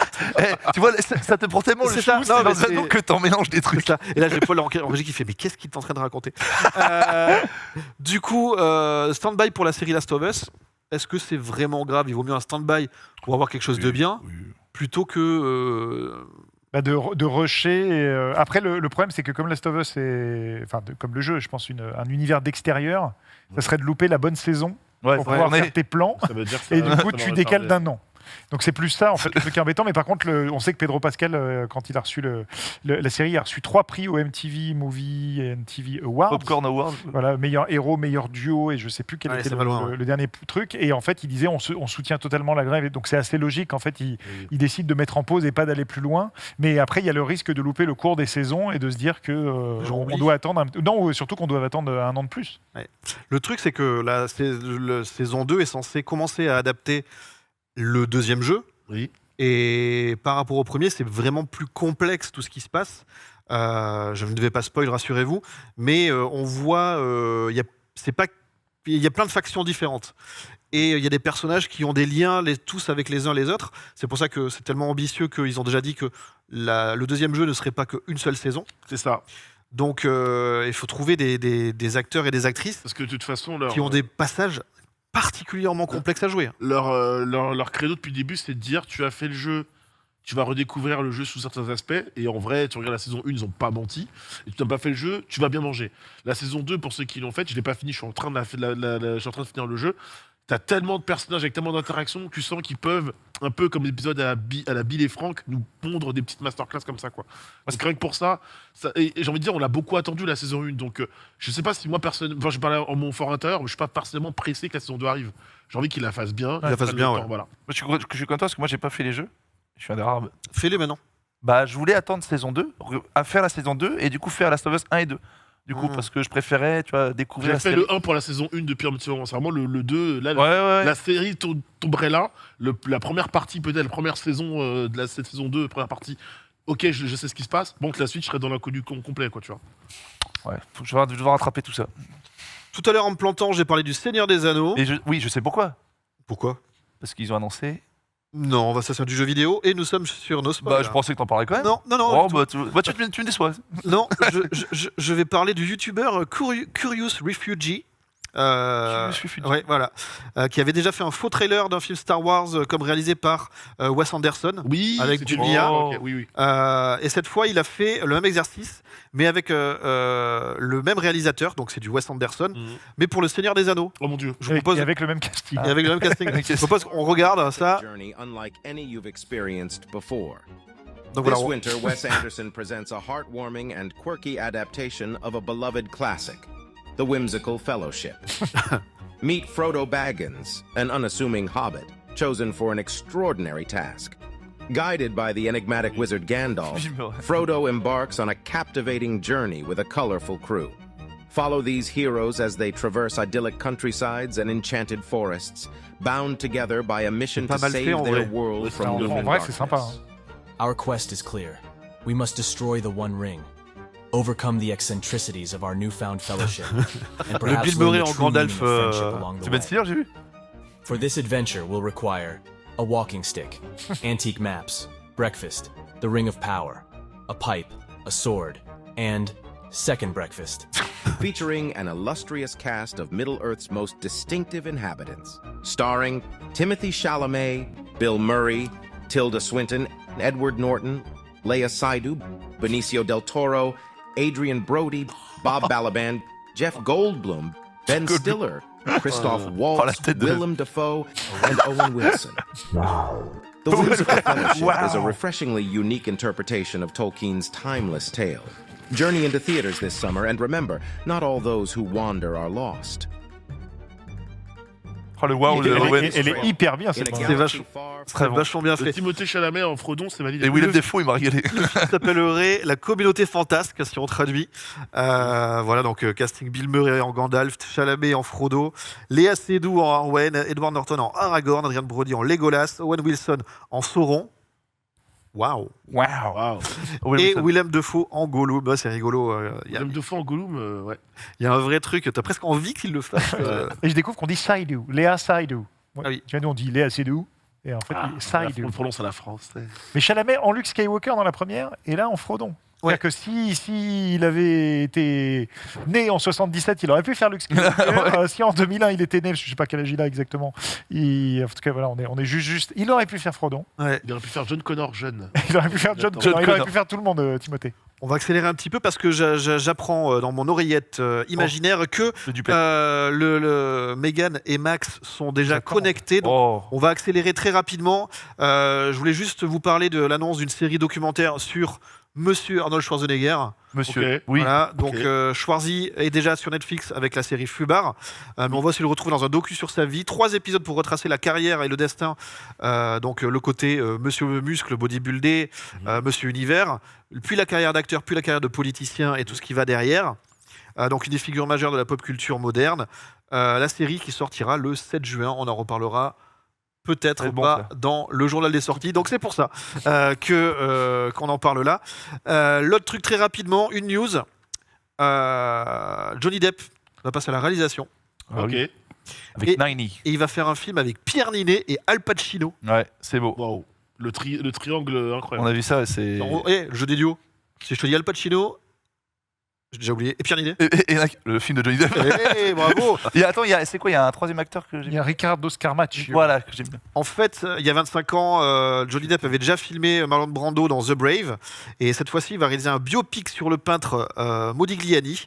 Pour jouer le J'aime peintre, bien donc on retrouvera Police. Ricardo Scamaccio, qui est là. Ouais, en bas à droite. Et on aura aussi Pierre Ninet et Al Pacino. Le film s'appelle Maudit, donc comme Modigliano, et est adapté d'une pièce de théâtre. Le tournage devrait démarrer à Budapest à l'automne. Ok.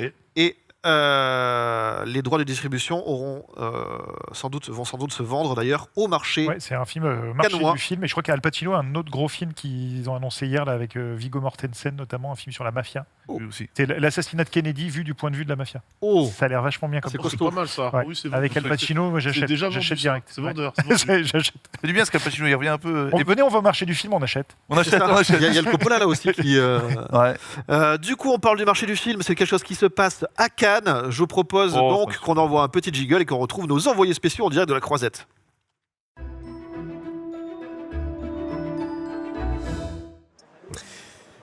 Et on est de retour en plateau et on devrait avoir Mégane et Max en direct de Cannes. Oh, Est-ce que vous entendez ils sont bonjour beaux, ils sont beaux. La famille, ça. Regardez-les, comme ils sont. Attention à DiCaprio derrière toi. Alors nous, on n'a pas leur retour, si vous pouvez nous le mettre en plateau, s'il vous plaît. Et ils sont Alors c'est Catherine Deneuve derrière nous en plus. Hein. Ah yes.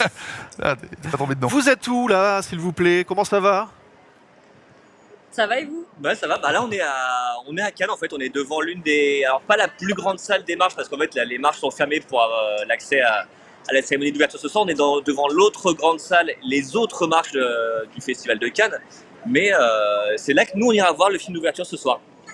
Et alors ce film d'ouverture, on va en parler juste après. Déjà, est-ce que vous êtes bien arrivé? Comment ça va? Il fait quel temps? Bah pour l'instant il fait beau, mais selon la météo ça devrait pas trop durer, peut-être avoir de la pluie donc on va voir. Mais pour l'instant ça va. Pour l'instant on se la pète. Ouais. Bon alors c'est quoi le film de ce soir? Vous allez voir quoi là? Le film d'ouverture c'est Jeanne du Barry, film de Maïwenn, avec Maïwenn dans le rôle titre et aussi Johnny Depp dans le rôle du roi. Donc c'est un film qui a déjà une couverture médiatique assez intéressante, polémique aussi, et donc c'est un film qui est attendu et qui va faire grand bruit ce soir je pense. Et qui sort en France en même temps que sa projection à Cannes. Ah oui, c'est ça qui était un peu le... C'est ce que tu nous expliquais Max, ça fait partie maintenant du cahier des charges. Exactement, maintenant le film d'ouverture est un film qui est projeté en même temps qu'il est projeté à Cannes et qui sort dans les salles dans la foulée, comme ça au moins il n'y a pas cet écart de les gens à Cannes ont vu un film qui sortira 6 mois plus tard. Et vous y serez tous les deux du coup? Bah, avec Exactement. toute la team Allociné, on y sera tous ce soir. Ok, Parce qu'en fait c'est le seul rendez-vous de la soirée. c'est le seul Parce que rendez-vous. le festival commence. Ouais, le festival commence réellement demain. Ok, donc vous allez faire la cérémonie aussi? Vous serez dans la salle pendant la cérémonie? On sera dans la salle de presse. Ouais, en fait on est dans l'autre salle qui est juste là, en fait juste derrière nous, dans laquelle est retransmise la cérémonie, mais c'est-à-dire que si on veut faire un happening, vous ne nous verrez pas parce qu'en fait on n'y sera pas. D'accord. Ouais, j'allais vous demander de faire coucou comme Donc, ça, n'attendez pas. rembourser nos invitations. Alors on peut le faire dans cette salle-là, mais ça ne sera pas diffusé sur France Télé. Très bien. Du coup, c'est quoi le reste du programme, qu'on se rende bien compte, c'est combien de films par jour? C'est combien d'articles? C'est quoi le planning là pour vous deux? Beaucoup. Pour répondre simplement, non, en fait, faut savoir que c'est assez irrégulier, c'est que un jour tu peux avoir 4 films, le lendemain tu peux en avoir un ou aucun, parce que tu as beaucoup d'articles à écrire. Les journées sont très très différentes, Ouais. sont très intenses. Les journées ne se ressemblent pas. C'est au moins quelque Mais chose. ça ne dure que 24 heures. Ouais, toujours. D'ailleurs, on fait Ouais. un petit coucou à Juliana et à Mélanie de la Manie du Cinéma qui sont aussi à Cannes. Hein, et Vesper aussi, c'est vrai. Elles sont Ouais, derrière ouais. vous avec un couteau. Non, c'est pas vrai. Non, il faut savoir que Mégane enquille dès demain avec un film de 4h14. Sympa. Et là, on dit respect. Alors Non? finalement, Finalement. ce sera mercredi, Ah, il est décalé. jeudi pardon. Jeudi. Ah, il est Jeudi. repoussé à jeudi. D'accord. Commence demain Ouais, et finit le jeudi. Ouais, jeudi j'ai un film de 4h06. Vendredi un film de 3h30. Et samedi un autre film de 3h30. Waouh, On va pas la voir du tout, Mégane, clairement. Elle part le matin et revient le soir. ça a changé Marvel. Hein. En fait, il y a un des trucs un peu compliqués, notamment, je ne sais pas si on peut comparer Cannes au Hellfest, mais par exemple un festival de concerts, en fait, on peut rentrer dans un concert, sortir, en fait, on peut voir plein de trucs. Là, en fait, quand on rentre dans un film, on va jusqu'au bout du film, Oui. même s'il dure 4h04. Et donc, en fait, c'est pour ça que sur le nombre, à peu près, on avait fait une répartition avant que les équipes partent. On est à peu près sur 2 à 3 films par personne, parce qu'après, il faut avoir le temps de les digérer, de travailler dessus, d'écrire des trucs et tout ça. Mais c'est dur de faire plus, ou alors sinon, il faut faire que ça, mais pas avoir à produire des choses, quoi. Bien sûr. Donc, Ouais, parce qu'il y a aussi des interviews en fait, sur les films qu'on voit, donc forcément ça empiète sur des projections. Donc, en fait, on est en train de jongler vraiment avec le planning. J'ai une question du chat. Après- Est-ce que... Après on se plaint pas parce que le film de 3h30 que je vois samedi c'est Ah oui. le Scorsese. Voilà, Ah oui. on a oublié. Oui, C'est Romain. je veux bien un petit texto, faire un petit message pour nous dire combien d'étoiles Allociné ça mérite. Ok, pas de souci. J'ai une question du chat, notamment d'un certain Frisotti, qui voulait savoir si à Cannes vous avez croisé Affida Turner. est-ce que Frisotti c'est Affida Turner? Parce que ça lui ressemblerait. Non, ce Alors, n'est pas on a- Affida. Bah, on vous dira si on la voit en soirée. Alors il y a une personne avec des cheveux frisés pas loin de moi, mais ça doit pas être elle. Hein. Mais non, on va voir d'autres stars par contre. Bah, moi justement, je voulais demander par rapport à C'est ça, bonjour la famille, quelles sont vos Salut. interviews de prévues? Est-ce que vous avez des vedettes au micro? On veut savoir si vous avez un petit peu des acteurs, actrices. Oh, Ah, oh ah, Et Ah, la ça se tête gratte la barbe. Qui se gratte Bah, la barbe il a boudé là. C'est-à-dire que normalement, en fait, ce que je vais dire là, ça va être la fin de ce duplex parce que après, vous allez nous virer. Mais alors, si tout va bien, parce que ça peut encore sauter, jeudi, je rencontre en duo Phoebe Waller-Bridge et Harrison Ford. Ah, Vas-y, c'est bon, Oh, j'arrête vas-y, l'émission, allez, fous-moi le camp. là. Fous-moi le camp. La Qui apparemment, connexion est c'est ça. mauvaise. Qui apparemment bonne sont pas soirée. faciles. La connexion est mauvaise. La connexion est mauvaise. Ouais, blague à part, il paraît qu'en Tu veux que je interview. répète Blague à part, il paraît qu'en interview, ils sont un peu compliqués quand même. Oui, alors ça n'a pas des gros déconneurs, mais bon, je pense que je vais me liquéfier face à Harrison Ford, littéralement. Oh là là, c'est beau. Tu pourras lui demander qui avait tiré en premier? Bien sûr. Ouais, j'ai 5 minutes en même temps. Ah oui, non, alors gâche pas une question à ciné pour ça, pardon. Bon, en tout cas, c'était vraiment sympa de vous avoir tous les deux. Je sais pas, vous avez encore un petit truc que vous vouliez nous dire qu'on n'a pas abordé? Ouais, moi je vois Harrison Ford jeudi a priori. Ah là, c'est bon. Il nous emmerde, hein. Il est chiant. Si jamais ça se fait pas, vous me revoyez jamais. Si jamais ça se fait pas. Ouais, bah écoute, je vais brûler un cierge ce soir, tu verras. Bon, Je suis pas la solidarité, la famille, tout Non, ça. t'inquiète, on est une famille. Quand vous n'êtes pas à Cannes, on est une famille. Vous êtes à Cannes, on est moins une famille. C'est comme ça. Ah ouais, d'accord. Ok, Ok. excuse-nous Vin Diesel. Ah, tu On vois. voit le genre. Moi, Voilà. j'avais une dernière question pour vous, même si vous êtes là qu'au début, donc c'est peut-être un peu dur de sentir le pouls du festival, mais est-ce qu'il y a une différence par rapport aux autres années où peut-être le cinéma était en berne, post-Covid et tout ça? Là, on sait que les entrées sont pleines bourre, on a parlé juste avant du succès de Mario. Est-ce que vous sentez que le cinéma revit son grand moment? Ouais, bah, on sent qu'il y a beaucoup plus de monde que les 2 années précédentes, clairement. Après, il y a 2 ans, c'était particulier parce qu'on sortait du Covid et donc c'était le renouveau un peu du festival. Donc, il n'y avait pas grand monde, notamment pas trop de gens de l'international.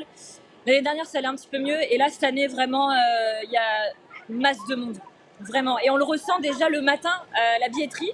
Parce ce qu'il faut savoir, c'est que on doit réserver nos billets pour les séances de cinéma. Et en fait, on galère un peu plus cette année parce qu'il y a beaucoup plus de monde. Donc, c'est aussi branle-bas de combat tous les matins à 7h pour prendre nos billets. Et voilà.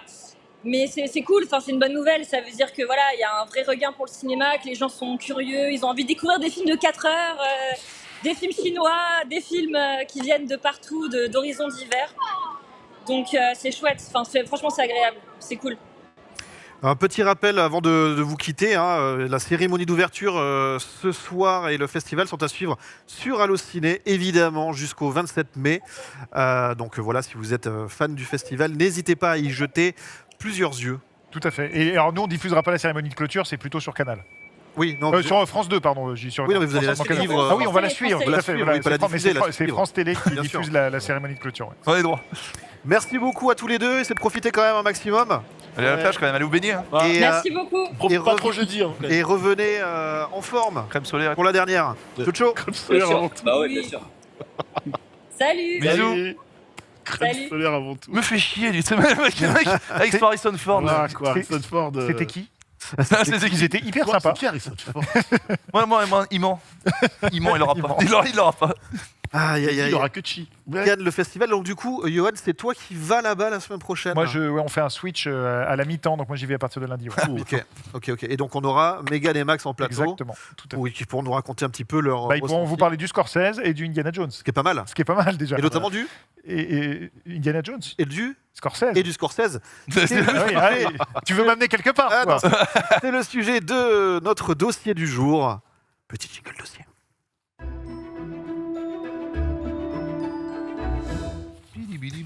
On parle donc aujourd'hui de Martin Scorsese. Martin Scorsese. Oui, tout à fait. On écrit grand- avec 2 S. Oui, Les gens mettent un C et tout. oui, non, en fait c'est SS. Voilà, Enfin, il y a des E entre. Voilà. Oui, SE, SE. c'est mieux. C'est la petite branche. Il y a 2 SS. Et c'est Oula. la cassettes TikTok là. Oula, ouais, on l'a. Alors, On l'a. on rappelle évidemment une filmographie pléthorique qui commence en 1967 et qui se poursuit donc en 2023. Martin Scorsese qui a plus de 80 ans, 84 ans, quelque chose comme ça. Et donc voilà un grand monsieur Irréel. du cinéma, Johan. Ouais, c'est un des grands noms qui ont émergé avec ce qu'on appelle le Nouvel Hollywood. Donc Nouvel Hollywood, c'est une petite période de l'histoire du cinéma qui se situe fin des années 60, donc on va dire plutôt début 70, et jusqu'au début des années 80. Donc c'est 10 ans qui révolutionnent un peu le cinéma, c'est-à-dire on arrête le cinéma de papa, des grands studios, les grandes productions, les grands westerns, et on a une nouvelle génération d'auteurs emmenés par notamment Scorsese, Coppola, De Palma, évidemment Spielberg qui arrive un tout petit peu après. Des acteurs qui émergent comme Jack Nicholson, Al Pacino, Robert De Niro, voilà, toute cette clique qui émerge et qui fonde un nouveau ton d'Hollywood qui ensuite sera balayé par ce que Spielberg et Lucas vont inventer et par l'ère du blockbuster. Donc en fait, voilà, il y a cette petite période qui fait naître ces auteurs, et parmi ces auteurs, il y a Martin Scorsese qui, comme tu l'as dit, a traversé au final années 60, ça nous amène à quoi, 6 décennies de cinéma. Là où on parlait tout à l'heure de Burton qui a eu des creux et tout ça, on a l'impression que Scorsese, tous ses films ne fonctionnent pas forcément au box-office, mais en fait c'est quelqu'un qui a toujours été là, qui arrive à évoluer aussi avec son art, c'est-à-dire que son cinéma des débuts, si on pense à Mean Streets ou Taxi Driver, est très différent des films d'aujourd'hui qui sont presque un peu plus classiques et un peu plus hollywoodiens, mais en tout cas c'est quelqu'un qui traverse le cinéma, ça fait partie je pense des rares noms de réalisateurs que les gens connaissent. Mais tu vois, j'ai pas vu tous ces films, mais dans l'imaginaire que j'ai, c'est toujours Scorsese, c'est le top. Ouais, c'est ça, ouais, exactement. C'est-à-dire que forcément, il a fait des films qui ont, comme j'ai dit, moins bien marché ou qui ont moins bien plu au public, mais on parlera après de nos préférés, mais moi, dans ceux que je préfère, ils sont tout là-haut, quoi, tu vois. Ils sont... Peut-être... Après, on peut faire une petite différenciation, une échelle, mais ils sont là-haut, quand même. Donc, c'est quelqu'un. Et s'il faut comparer, je pense qu'on y reviendra peut-être un petit peu après, mais pour les gens qui ne connaissent pas Scorsese, donc il est, comme je dis, il fait partie de la même génération que Spielberg et compagnie. Ils sont très potes, Lucas, Spielberg, De Palma, Coppola, c'est un peu le Big Five, quoi. Et là où Spielberg est un grand conteur d'histoire assez lumineux, Martin Scorsese, c'est un peu son pendant, qui a les pieds dans le caniveau, c'est-à-dire les pieds dans la ville, dans des histoires beaucoup plus sombres, avec des accès de violence et détails. Voilà, un truc un peu fiévreux terre à terre. dans son cinéma. Beaucoup de son passé, beaucoup de sa vie, de son vécu, aussi, qui met dans ses films beaucoup. Et donc là, et on arrive à 2023. Non, mais on arrive en 2023 avec son nouveau film qui est donc présenté samedi. En tout cas à Cannes cette semaine, Killers of the Flower Moon, qui a une particularité, outre qu'il fait 4h, 3h30, je sais pas combien. Il a été un peu... On l'avait annoncé à 3h54, il est plus qu'à 3h30. Ça va. Ouais. On gagne 20 minutes. Ça va. Ils ont sympa. C'est cadeau. Mais en fait, Martin Scorsese est quelqu'un qui aussi a eu des têtes, des acteurs fétiches. Oui. Bah oui. Et il a eu une période où Robert De Niro était un petit peu son gars sûr.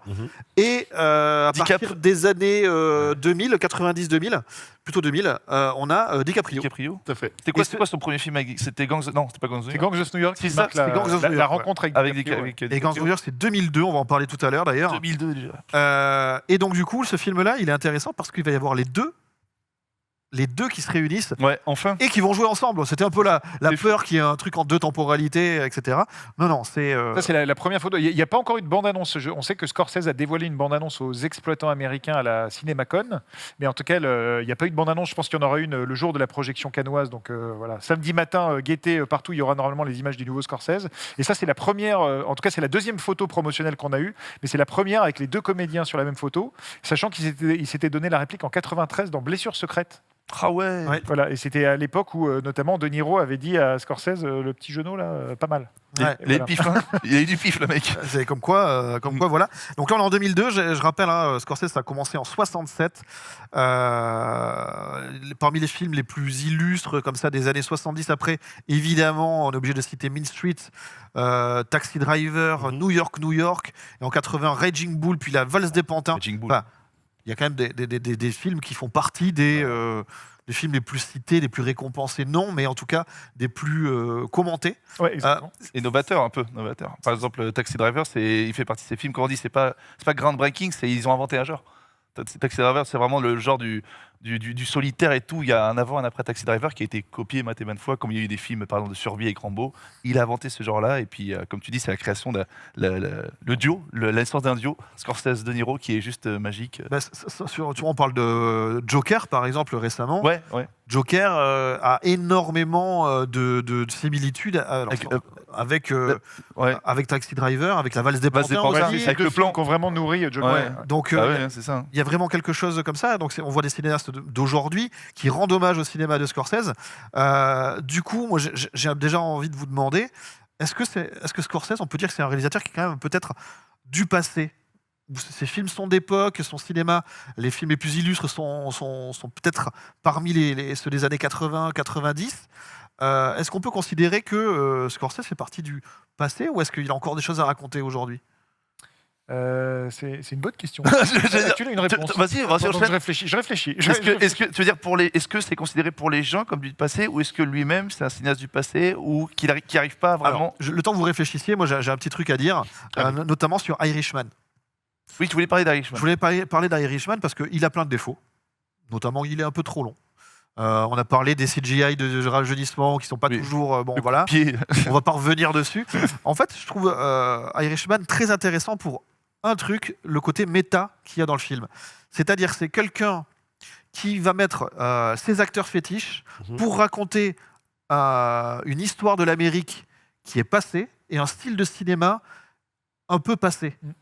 Et du coup, c'est un peu le champ du cygne de un certain cinéma, voilà, c'était nous on a fait ça, et c'est pour ça que je l'aime énormément, ce Irishman. Moi aussi, j'adore ce film. Alors qu'il a plein de problèmes, plein de défauts, ouais.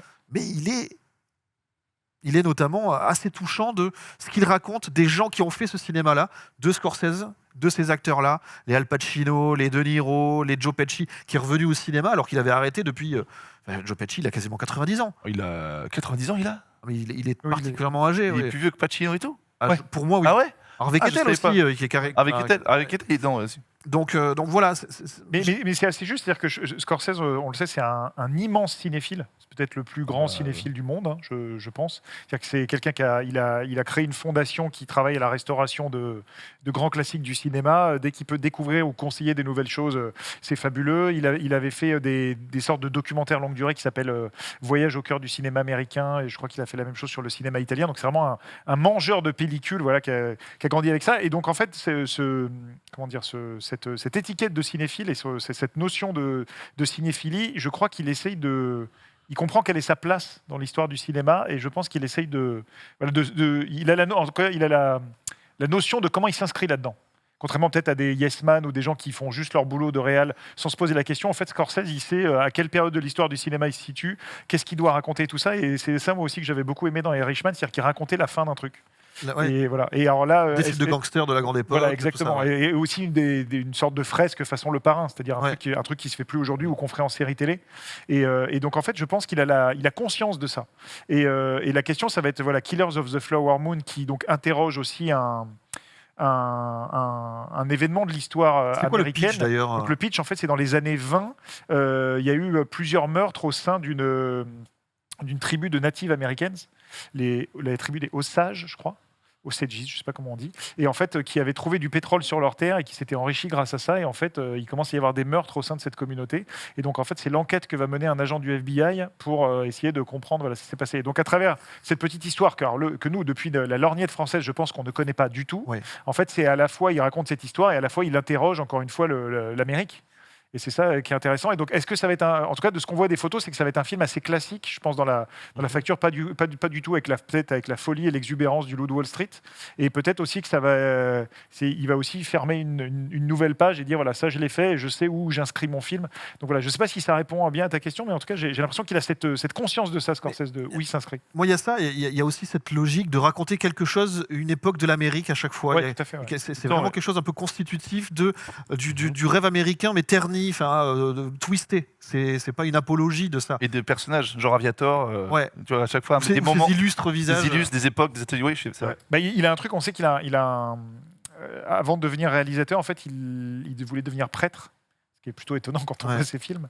Et donc, en fait, la religion, elle traverse vraiment toute sa filmographie. Donc, il y a eu des films, évidemment, extrêmement frontaux sur la religion. On pense à Les Dernières Tentations du Mais Christ. c'est très polémique, ça va à l'encontre. Voilà, presque qui était extrêmement polémique, mais en tout cas qui traitait frontalement de la religion. Il y a eu Silence en 2015, La religion de Gavin avec Miller Liam aussi, Neeson ouais. qui était au cœur du truc. Et puis après, sinon, il y a la religion traverse un peu son œuvre avec des personnages qui sont souvent au paradis et qui terminent en enfer. C'est-à-dire qu'à chaque fois, il y a un chemin de croix, une espèce de truc un peu, Au sommet au christique, début. voilà, christique, Ouais. sacrificiel, la douleur, l'expiation. Il y a plein de choses comme ça dans le cinéma de Scorsese quand on prend un peu de recul qui sont intéressants à regarder, quoi. Alors, on parlait justement de mettre en image des grands moments de l'histoire de l'Amérique. Je me tourne vers toi, Nanix, notamment dans... alors, je vais essayer de me rappeler en quelle année c'était. C'est en 2002, on en a parlé tout à l'heure vite fait. Gangs of New York. C'est Gangs of New York, Ouais. la création du New York moderne. C'est ça, avec les différents quartiers. T'as les Irlandais, on parlait de religion, t'as la religion qui est au centre du truc. En fait, ce film-là, moi, je le prends déjà... avant de comprendre le contexte politique, je le prends parce que le film, il est juste incroyable. T'es jeune, tu vois des quartiers qui se mettent sur la tronche, c'est un peu comme ça que la bonne annonce te le vend. T'as une histoire d'amour au milieu, t'as un méchant iconique, Daniel Day-Lewis, quel homme, tout maigre comme ça, en train d'affûter ses couteaux.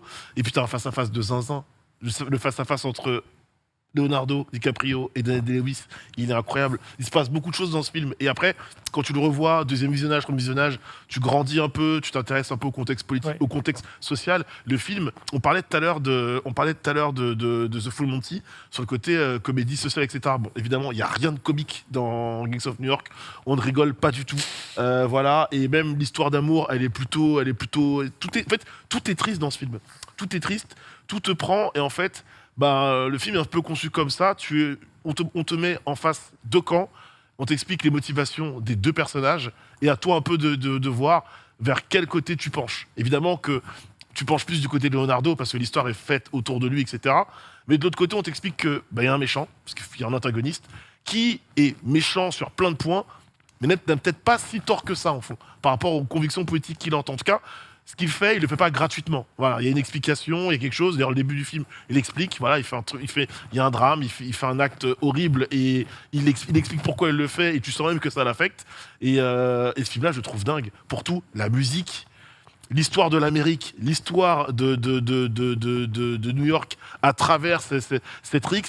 En fait, c'est presque une guerre de quartier et les mecs ne se rendent. En fait, c'est ça qui est ouf, c'est que il y a le contexte politique qui se passe autour, il y a leur contexte sociétal, et à aucun moment, ce qui se passe dans cette version de New York-là, eux se rendent compte que ils sont impactés par ce qui se passe, et que ce qu'eux sont en train de faire va impacter aussi le reste, le reste de la région. Et c'est juste fou, quoi. Faut que je le revois, je crois que je l'ai vu qu'une fois. Oh, je l'ai vu tellement de fois, mec. C'est un des rares. C'est un film assez fou. J'ai vu qu'une fois Gangs of New York.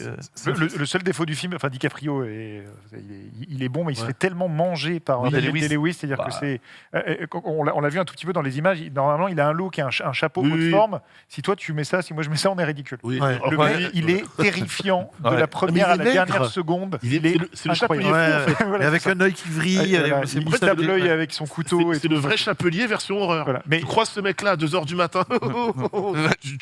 Après, il y a deux scènes qui sont, au-delà du fait que c'est génial, il y a deux scènes qui sont assez dingues. Il y a la scène d'ouverture qui est folle parce que, comme tu disais, donc ça parle de la création de New York. Et je crois que la tagline, c'était l'Amérique est née dans la rue. C'est ça. Et en fait, on est au début dans une sorte de caverne. On voit des gens affûter des couteaux, des griffes. On a l'impression d'être dans un Mad Max ou dans un truc préhistorique. Ouais. Et puis, il donne un coup de pied et t'es à New là, York. Et tu c'est fais ça. waouh, en fait, New York, c'était ça. Alors qu'aujourd'hui, on a l'image des buildings. Ouais. Déjà, cette scène, la scène d'ouverture est folle. Et il y a une deuxième scène qui est un plan séquence juste de simple dialogue entre Daniel Day-Lewis et DiCaprio sur le port. Oui. Et en fait, c'est un plan séquence où en fait, on voit des gens signés pour la guerre de sécession, C'est ça. embarqués, tout ça dans les bateaux. Le plan continue, machin. Et puis, on voit le bateau qui décharge les cadavres C'est ça. des soldats qui voilà. Et il y a une espèce, en fait, en un plan, il raconte aussi Et c'est- une autre facette de l'Amérique. C'est un film qui est fou. Mais c'est ça, c'est-à-dire que tu as le contexte historique, et pendant ce temps-là, pendant ce plan séquence-là, donc tu as cette discussion, et en fait, ce qui se passe en arrière-plan est aussi important Exactement. que ce qui se passe au premier plan. Et ça, en fin de compte, je te dis, je l'ai vu jeune la première fois que j'ai vu Gangs of New York, tu vois, et à un âge où t'es peut-être pas en mesure de regarder ça. Quand tu vois la deuxième fois, je suis en mode, mais en fait, j'avais pas vu tout ça. Et tout le reste. J'avais pas compris tout ça. J'avais pas compris tout l'aspect sociétal et politique qu'il y a dans le film. Et en fait, c'est juste dingue. En fait, le film, tu peux le voir de deux façons différentes. Soit tu regardes juste l'histoire de Leonardo, cette histoire qui tourne autour de la vengeance, etc. Et le côté héritage, je dois venger l'honneur de mon père. Et derrière, bah, tout ce qui se passe autour est en mode, ok, bah, en fait, ce qui se passe aussi autour du film est juste dingue, quoi. Alors justement, Scorsese a tout le temps tendance à cataloguer le réalisateur dans une période donnée ou alors dans un genre très réduit, mais il ne faut pas oublier Faire des plein de films. choses. La couleur de l'argent en 86, L'argent. La dernière tentation du Christ en 88, Les nerfs à vif en 91, Le temps de l'innocence. Il y a aussi des films comme ça, ou comme Kundun. On n'imagine pas du tout Scorsese qui va aller parler comme ça de ce qui se passe de l'autre côté du monde. Des films peut-être un peu moindres en termes de budget comme À tombeau ouvert, mais qui racontent pas moins de choses. Mais toi, Genius, il y a un truc qui t'a marqué évidemment, les Ouais. films de gangsters.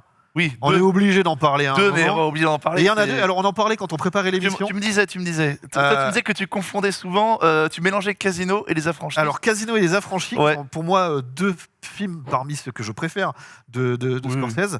Je les ai vus très proches l'un de l'autre. Genre dans la même semaine, j'ai vu les deux. ouais. Ok. Et du coup, comme il y a des personnages qui sont des archétypes, Bah, mais qui avec des petites variations Joe de l'un à l'autre, Pesci. je mélange un peu. il casse tout le monde dans les deux. Voilà. Sauf que De Niro, c'est un peu pas dire une victime, mais De Niro dans Casino, c'est quelqu'un qui est vraiment très. C'est pas un voyou, c'est pas un gangster, quoi. C'est Joe Pesci qui fait tout. Non, Affranchi, les deux sont des malfrats absolus, quoi.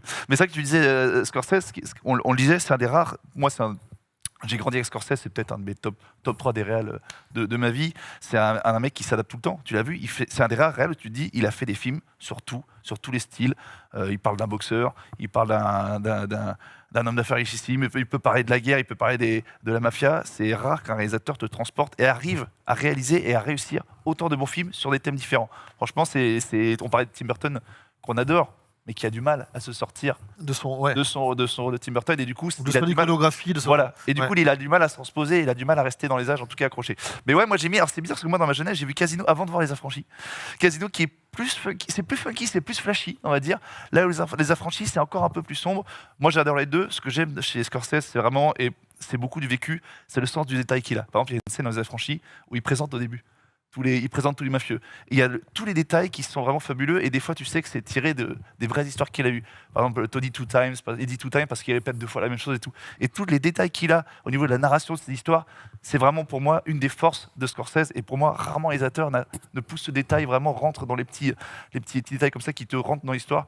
Et moi, pour moi, Casino Affranchi, je pense que je mettrais quand même au niveau de nouvelle qualité, on va dire, s'il y a un film de gangster mafia que tu peux retenir dans l'histoire, c'est Les Affranchis, devant Casino. Mais moi, quand j'ai vu Casino avant, et plus jeune, j'ai longtemps préféré Casino aux Affranchis. J'ai aimé Les Affranchis. Mais avec le recul, comme Voilà. tu disais pour Gangs of New York. Après, voilà.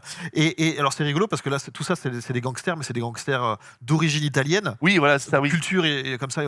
Mais Bah, il vient de. Les Infiltrés, les- c'est plus l'Irlande.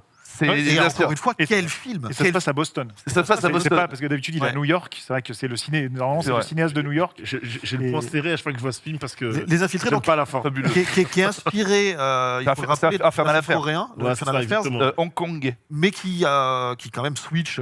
Oui, C'est peut-être d'ailleurs l'un des films qui a offert l'une des meilleures séquences à Mark Wahlberg quand même. Hein. C'est pas Parce qu'on faux. est- on Oui, est c'est vrai qu'il. Sur l'apparition à la fin, tu es très heureux. Oui, Et- Marc.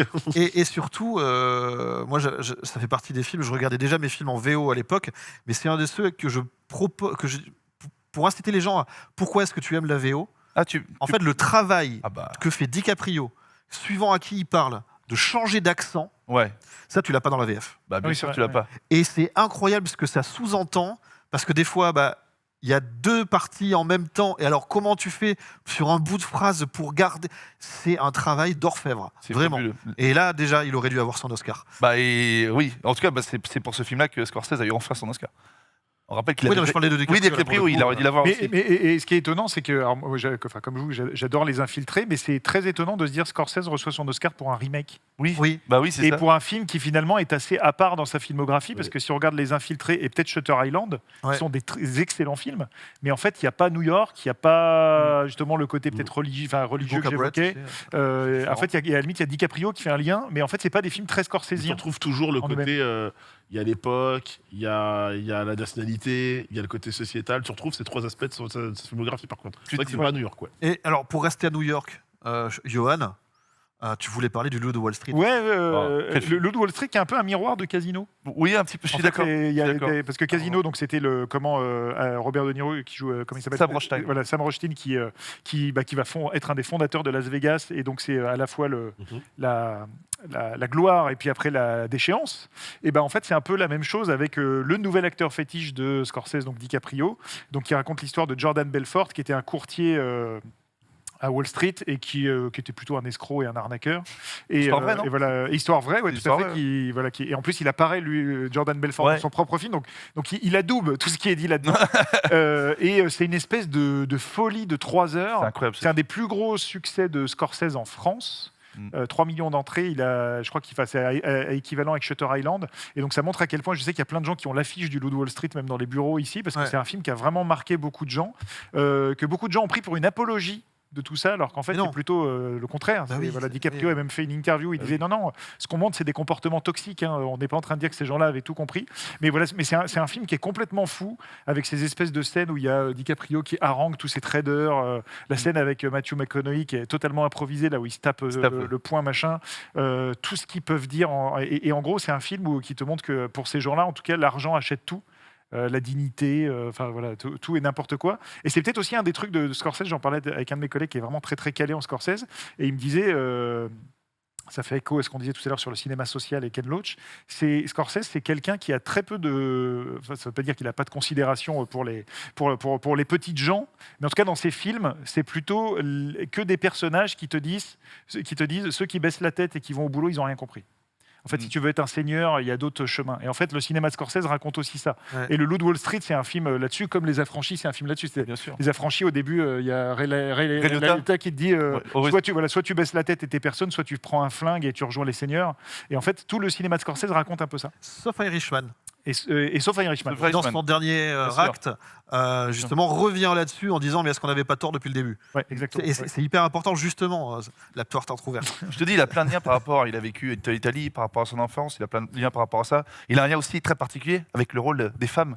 Les femmes dans les films de Scorsese, c'est pas forcément, il met pas forcément les femmes au-dessus. Tu vois, Ouais. il a toujours le même type de rôle. Il y en a Bon. peu, mais quand elles y sont, elles ont des rôles de maboule. De maboulasse, Ouais. vraiment à chaque fois. Et tu vois, dans Casino, c'est Sharon Stone qui est une maboule. Tout même dans Affranchis, sa femme, tu vois. Loup de Wall Street, on n'en parle pas. Des fois, c'est un petit peu limite. Donc, il a vraiment ces petits schémas. Et je pense que c'est des tranches de vie aussi, de comment il voit aussi la vie, comment il voit, comme tu dis. Je pense dans ce quartier, on a dû lui dire, tu vas pas bosser 8-17 heures. C'était le patron, tu vas, tu casses tout, sinon t'es personne.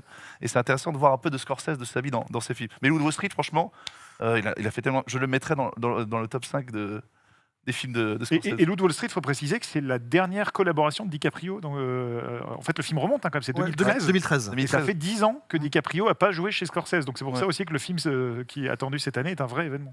On nous dit, notamment sur le chat, Auraes, qui nous dit en sociologie urbaine, on étudie le Loup de Wall Street à la fac, Ah oui, d'accord. notamment. C'est le Scarface de la bourse. C'est devenu le classique. On n'a pas cité, on n'a pas le temps de tout dire. il y en a plein. Évidemment, il y en a plein. Allez les voir. C'est souvent des grands films. Chef-d'œuvre. C'est tout le temps des grands C'est films. toujours des genres différents. Martin Scorsese a aussi fait pas mal de ce que tu disais sur l'historicité du cinéma. Ouais, tout à fait. Il l'a fait aussi sur la musique. Oui. En produisant et réalisant notamment des films sur les Rolling Stones et tout ça, et qui sont exceptionnels si vous aimez la musique. Mais on est obligé, Nanix, parce que ça s'affronte dans le chat, on est obligé, puisque tu es sur le plateau, de revenir sur une polémique autour de Martin Scorsese. Ah oui, on Notamment- l'a. On Oh va non, le faire, on l'a, non. on va le faire. On l'a. Docteur Marvel Très bien. Docteur Des Marvel. avis tranchés sur les blockbusters. Est-ce qu'on est d'accord pour dire que le MCU, c'est pas du cinéma? Écoutez, maintenant, Le match tueur. je suis un peu fatigué de cette polémique. J'adore Martine. Moi, je le vois tout à l'heure en plus, on se voit une petite Martine. Martine est un peu fatigué. Il y a la promotion de son film samedi à Cannes, tout ça, bref. Je pense qu'il faut arrêter parce que je vais répondre un peu ce que James Gunn a dit, grand réalisateur lui aussi de son côté quand même, mine de rien, pas au niveau de Scorsese, mais le cinéma c'est plusieurs genres maintenant, d'accord. Et les films de super-héros aujourd'hui c'est un genre à part, il faut l'accepter, c'est tout. Excuse-moi, vous êtes Docteur Marvel? Je suis Docteur Marvel. Je suis Docteur Bravo, Marvel. vous êtes bravo. Non mais plus sérieusement le truc c'est que, et c'est une bonne remarque de Maximilien à l'époque sur le ciné quand je m'en étais un peu pris à James Cameron, je serais curieux de savoir comment la question était posée à Scorsese, au bout de combien de temps dans une interview, et qu'est-ce que la personne voulait vraiment obtenir comme réponse. Parce qu'aujourd'hui, c'est vrai, on va pas se mentir, le film de super-héros, Ça truste tout. Il y en a plein. Rappelez-vous, en 2010, tu avais 2 films Marvel qui sortaient par an. Ensuite, 3. T'es arrivé en 2020, il y en avait 4 par an et DC est venu se rajouter. Donc, tu pouvais avoir entre 3 minimum à 6 films de super-héros. C'est énorme, alors qu'il y a 10 ans de ça, t'en avais pas. Donc voilà. Mais c'est un genre qui s'inscrit dans le blockbuster où tu vas avoir ton gentil, ton méchant, tes effets spéciaux, ta cascade, ta morale à la fin ou pas, etc. C'est une post-générique, c'est Marvel, oui, c'est DC un peu moins, etc. Bref. Et en soi, je peux comprendre que les gens en ont marre, mais pendant une époque, au tout début, faut aussi se rappeler de pourquoi ça arrivait, pourquoi ça a marché et pourquoi les gens sont allés voir ce type de film-là, aussi bien les enfants que les grands enfants comme moi, etc. C'est un genre, comme tu vas aimer la comédie, tu vas aimer les films d'horreur, etc. Jugez-les pour ce qu'ils sont. Tu peux pas opposer un film Marvel à un film de Scorsese. C'est hors catégorie de toutes les façons. Il y a strictement rien à voir. Donc moi, la chose qui me dérange, c'est de dire ça c'est du grand cinéma. Non, le cinéma c'est plein de choses. Pour les gens, le cinéma ça va être un Fast and Furious, ça va être un Scream, ça va être un machin. Faut l'accepter aussi, faut l'entendre. Si on resituait l'interview, la vraie réponse de Scorsese, au-delà du clivage, il a raison, il n'a pas raison, ce qu'il voulait dire, c'était justement que sa conception du cinéma était différente de ce qu'il avait comparé à une attraction. Exactement. Et en vrai, pour moi, c'est pas péjoratif de dire que le MCU, t'es là pour... Tu rentres dans le roller coaster, tu fais totalement tes descentes, tu vis ton truc, mais c'est pas la conception du cinéma avec le C majuscule qu'on pourrait y avoir que Scorsese. Et puis Scorsese vient aussi d'un côté historicité, il y a ça, et social, il vient d'un monde où avec le nouvel Hollywood, c'est le réalisateur est au centre du truc. C'est ça, il a là où Marvel, c'est le showrunner est au centre du truc. Donc en fait, pour Scorsese, en tout cas, je pense que le cinéma, c'est un cinéaste qui a un point de vue sur un sujet qui, en fond, comme on disait, va rajouter tel élément. En fait, il sait très bien que quand il y a Marvel, je pense pas qu'il pense que c'est nul. C'est juste qu'il y a un grand Manitou qui supervise des réalisateurs en leur disant, moi, je veux un produit qui raconte une histoire, mais sans aspérité. Après, on est dans une ère où les réseaux sociaux, etc. Bon, les gens, il a dit ça, c'est de la, il a raison, c'est nul, c'est de la merde. Calmez-vous, dosez ce qu'il veut dire, mais moi je range plus Marvel pour ce que c'est un blockbuster, tu sais que tu vas poser ton cerveau, ou pas d'ailleurs, s'il y a un petit peu de temps scénario, il faut dire la vérité, c'est pas toujours le cas, tu vas poser ton cerveau pendant 1 heure, 2 heures, 3 heures, etc. Scorsese, tu sors de ses films, t'es double lecture, tu vas le voir en mode un peu spectacle, parce qu'il a fait certains films assez populaires et assez spectaculaires aussi, pas autant spectaculaire qu'un gros blockbuster hollywoodien, mais derrière, il y a une morale. Je disais, Gangs of New York, tu peux le voir t'as tellement de points de vue dans une façon de filmer qui est juste dingue. T'as pas 36 000 points de vue dans Marvel, et c'est pas ce qu'on demande, aujourd'hui, quoi. Donc voilà. Du coup, pour terminer sur notre page Martin Scorsese, un mot à dire, vous voyez les films? Oui, déjà. Plusieurs fois. Et plusieurs fois. Parce qu'il y a plein de choses à et en plus, voilà, il y en a plein. On s'est arrêté un peu plus. On a fait des focus, des zooms sur certains qui nous tenaient à cœur. Taxi Driver. Particulièrement. Donc voilà, n'hésitez pas, parce que, effectivement, quand on a un cinéaste qui a autant de longévité, qui a autant marqué le cinéma, c'est sans doute pas pour rien. Et du coup, dans le cinéma moderne, on y retrouve des choses. Et c'est toujours important de savoir l'origine des choses.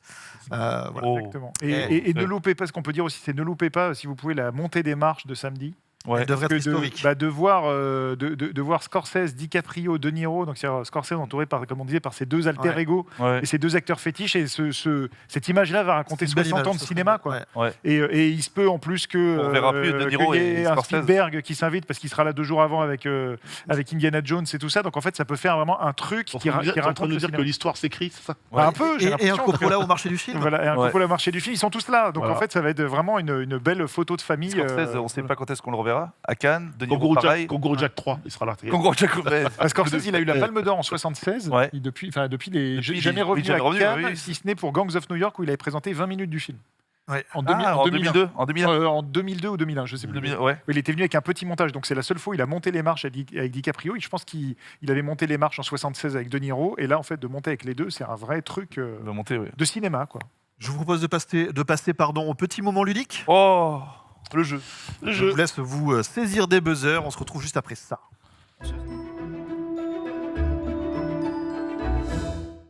Ils étaient là depuis le début. Ils étaient là depuis le début. Je les ai pas vus. Et regardez, les allumis sont en vert. C'est une émission fondue dans le par Scorsese. Tu l'as pas vu? Incroyable. Parce qu'à un moment, je me suis dit, ça se trouve, Paul est rentré en mode Road Ninja. Et je l'ai pas vu. Et le gars est très fort. Ça marche. Ça fonctionne. C'est vrai que- Voilà. Je rappelle un point par bonne réponse, ça se joue au buzzer. C'est quoi le thème? Alors, le thème du jour, du jour. c'est parce que dans les sorties dont Johan va parler sans doute tout à l'heure, il y a un film qui s'appelle L'Exorciste du Vatican. T'en parles ou pas? C'était la semaine dernière. Ah, c'était la semaine dernière. Mais c'est pas grave, on aime bien le. Qui apparemment est pas bon. Oupsie. Je l'entends. Peu importe. D'accord. C'est juste que Non, je le dis. pour le jeu, on s'est dit, eh ben, c'est Russell Crowe le héros. Du coup, Oh. on va faire un spécial Russell Crowe. Oh, qu'il est bon. Voilà. Qu'il est bon. Et alors, Russell Corbeau. je vais vous interpréter une citation qui n'existe pas Oh. Ah, pour retrouver le film. Un nouveau pour concept. retrouver un film. C'est très bon. t'es Alors vraiment c'est Paul qui a fait ça, il était tout content de me le montrer et c'est vrai que ça peut être très marrant. Pas facile, Et il ça. m'a dit, tu vois, c'est ton humour. C'est vrai. Oula. Il Ça a peut être raison. Très compliqué aussi. Hein. Du coup, je vais vous dire une citation façon Russell Crowe. Et il faut me retrouver dans quel personnage Il aurait pu dire ça.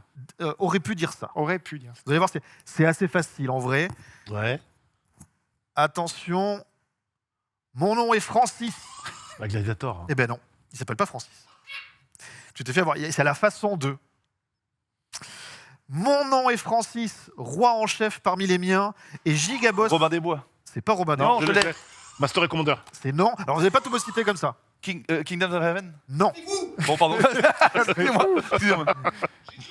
Mon nom est Francis, roi en chef parmi vas-y. les miens, et Gigaboss parmi les humains, infidèle avec mes femmes.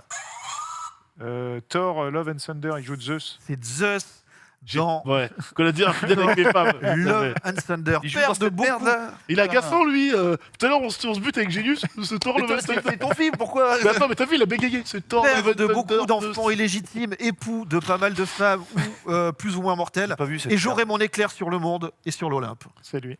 Voilà. Ouais. C'est pas, Vous avez son- compris c'est pas l'idée son meilleur Il a, rôle. il a dit Non. infidèle, et là j'ai pensé à Zeus, Eh et oui, il avait eh bien oui, oui. abusé. Ah merde, bien joué, non mais joli. Non, je le salue pas. Donc, Ah, joli pas. on va faire une réponse par personne. Ah mince. C'est vrai, on Vous s'est un pourrez peu- comme ça sert à rien de. On s'est un peu emporté. Oui, un petit peu. On s'est un peu emporté. Surtout que vous risquez de dire des réponses d'après, c'est chiant. Mais ouais, Eh oui. j'adore. Mon nom est Robert. Je l'attente. Robin des Bois. C'est non. J'ai pas. Je l'attente, Maximus Decimus Gladiator. C'est non. Bah, Attendez la toi. suite. Non, Ça mais- commence toujours Du par- coup, il est tranquille. Il est tranquille, il laisse mourir. Regarde lui, ça Vas-y, mais laisse-le répondre. Laisse-le. Mon nom est Robert, membre du Conseil des sciences, génie en intelligence artificielle Je l'ai. et Ah, fidèle mais oui. serviteur de ma planète. Ah, merde. Père d'un fils Ah, que je bah n'ai oui. pas élevé, Ouais. époux d'une femme morte avec moi, C'est Man of Steel Ah oui. où il joue le rôle de Jor-El. de Jor-El Père dans de Man of Steel. Krypton, ouais. Ah, j'avais. J'aurai ma descendance sous le nom de Cal ou Clark. Excusez-moi, définis le super-héros de réponse Docteur Marvel. Ouais. Je suis désolé, c'est quoi cette histoire là? Bon, écoute, Genius, je suis Bon, au en chômage, même temps, on quoi. suit dès le début, il écoute tout. 2 points pour Johan. On va Attention, bouffer là. Là, on va te bouffer. troisième. Là, je me relève comme ça, c'est-à-dire c'est quoi? Mon nom est Claude. Personne. Bah là, j'attends un peu quoi. Ah oui. Soldat de l'armée anglaise. Déserteur après une... Master et Commander. C'est non. Robin des Bois. Et là, c'est Robin des Bois. Chier, celui-là. J'ai hésité. Pourquoi je pense à Master et Commander mon Dieu. Tu vas Déserteur l'avoir ton master dans et une commandeur. bataille ouais. dans le Limousin, fidèle serviteur de la couronne, père de personne et épris d'une femme veuve, et j'aurai le cœur à défendre la veuve et l'orphelin, en archer, soldat ou simple hors-la-loi. Bravo. On va faire la mer Noire. Ça va tomber, Gladiator, t'inquiète. Attention, mon nom est Maurice, Chier que c'est. C'est bien, c'est non. commandant en chef des armées du Nord, général des légions. Maximus Decimus Gladiator. C'est une bonne... Voilà Alix. Enfin Mais tu as. Là, c'était le vrai, c'était une blague. Ah oui, ok, d'accord. Ouais. Pour moi. Commandant en chef des armées Fidèle du Nord. serviteur du vrai empereur Marc Aurèle, père d'un Oui. fils assassiné, époux d'une femme assassinée, et j'aurai ma vengeance dans cette vie Vie Joli. ou dans une autre. ou dans une autre. Joli, bravo. On voit, Tellement. il porte souvent l'armure en fait. Ouais. Bon, T'as- c'est un homme t'as à armure. Gladiator. Ce Jor-El, moment, c'est frisson garanti. Un point serré, envie d'être là avec lui et de fumer. Il est bon, il est bon, il est bon. Du coup, c'est tout pour les phrases comme ça, mais c'est pas tout pour Oh. le quiz, Oh. puisque la maison vous propose aujourd'hui de trouver 4 titres de films cette fois, Tu joues avec Russell Crowe? toujours avec Russell Crowe. Eh ben. Mais cette fois, Eh ben, dis donc. ça se passe avec des rébus. Oh, Oh, c'est pas vrai. Et si vous avez, quand vous me donnez le titre, le réalisateur, il y a un petit point à prendre en plus. Et attention, on est parti avec ce premier rébut. 3h10 pour Yuma de James Mangold. Bien joué. 3h10 On peut- pour on peut Yuma. lire Est-ce qu'on peut lire, s'il vous plaît On peut le temps de lire, c'est bizarre. C'est une bonne réponse. Et James Mangold est aussi une bonne réponse. On peut revoir, voilà. T 3h10 J'ai oublié ce film. pourri ou Ou. ma. Ouais, ça marche. 3h10. Ce film. Ça marche. Hop là. Bravo. Ça fait extrêmement bien joué. Attention, deuxième rébut. Excellent, excellent, vieux.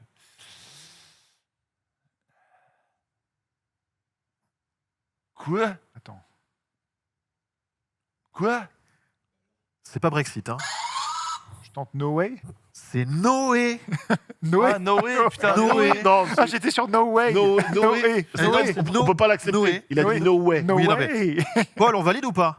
On le valide. C'est validé. Darren Aronofsky. Moi, je pensais à Non Et de mais. Darren Aronofsky. On l'avait pas, de toute façon. Que j'ai vu il y a pas longtemps. j'avais pas vu. Film que j'aime beaucoup. Alors Ouais, qu'il oui, Noé, s'était très fait bien. détruire Ouais, par tout le monde. Ah non, c'est moins pire que Robin des Bois, mais. J'ai vu il y a un mois sur Netflix et C'est mignon, c'est Noé. vraiment- c'est pas mal. C'est mignon. Vachement bien fait. Ah si. Le terme est peut-être Dans les grands mignon. rochers qui se tapent. là.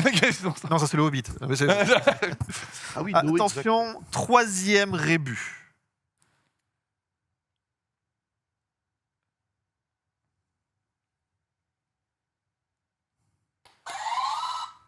Mensonge d'État. Mensonge d'État aussi, ouais. Mensonge. Ridley Scott. Mensonge d'État. Ouais, bien joué. Avec DiCaprio. Mensonge d'État, Avec DiCaprio. Ridley Scott. Oui, il a dit Il Ridley a dit Scott. Ridley Scott. Il a dit Ridley Scott. Et je les ai, mais c'est. effectivement. Ouais, bien joué. Nanix et Genius, ils arrivent quand? J'ai envie de dire c'est la piquette, Jack. Ouais. Mais ils viennent à un moment. Excuse-moi. Oh, oh, oh, Excuse-moi, il est très arrogant.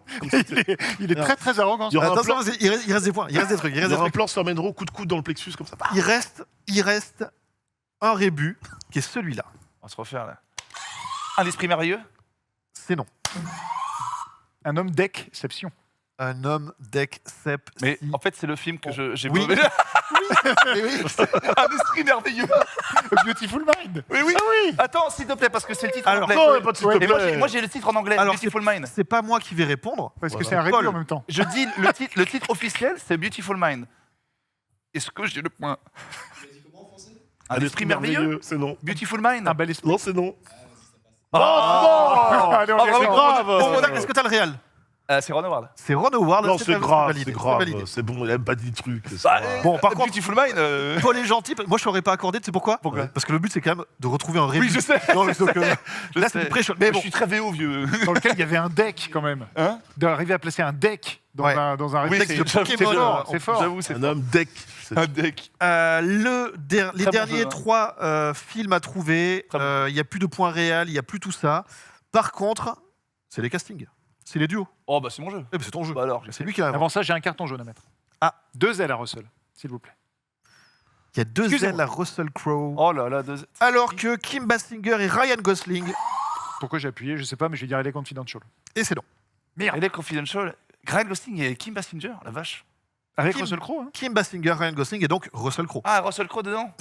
Ouah, je sais pas. Ah, putain, je l'ai. Où ils sont tous les. Mais oui.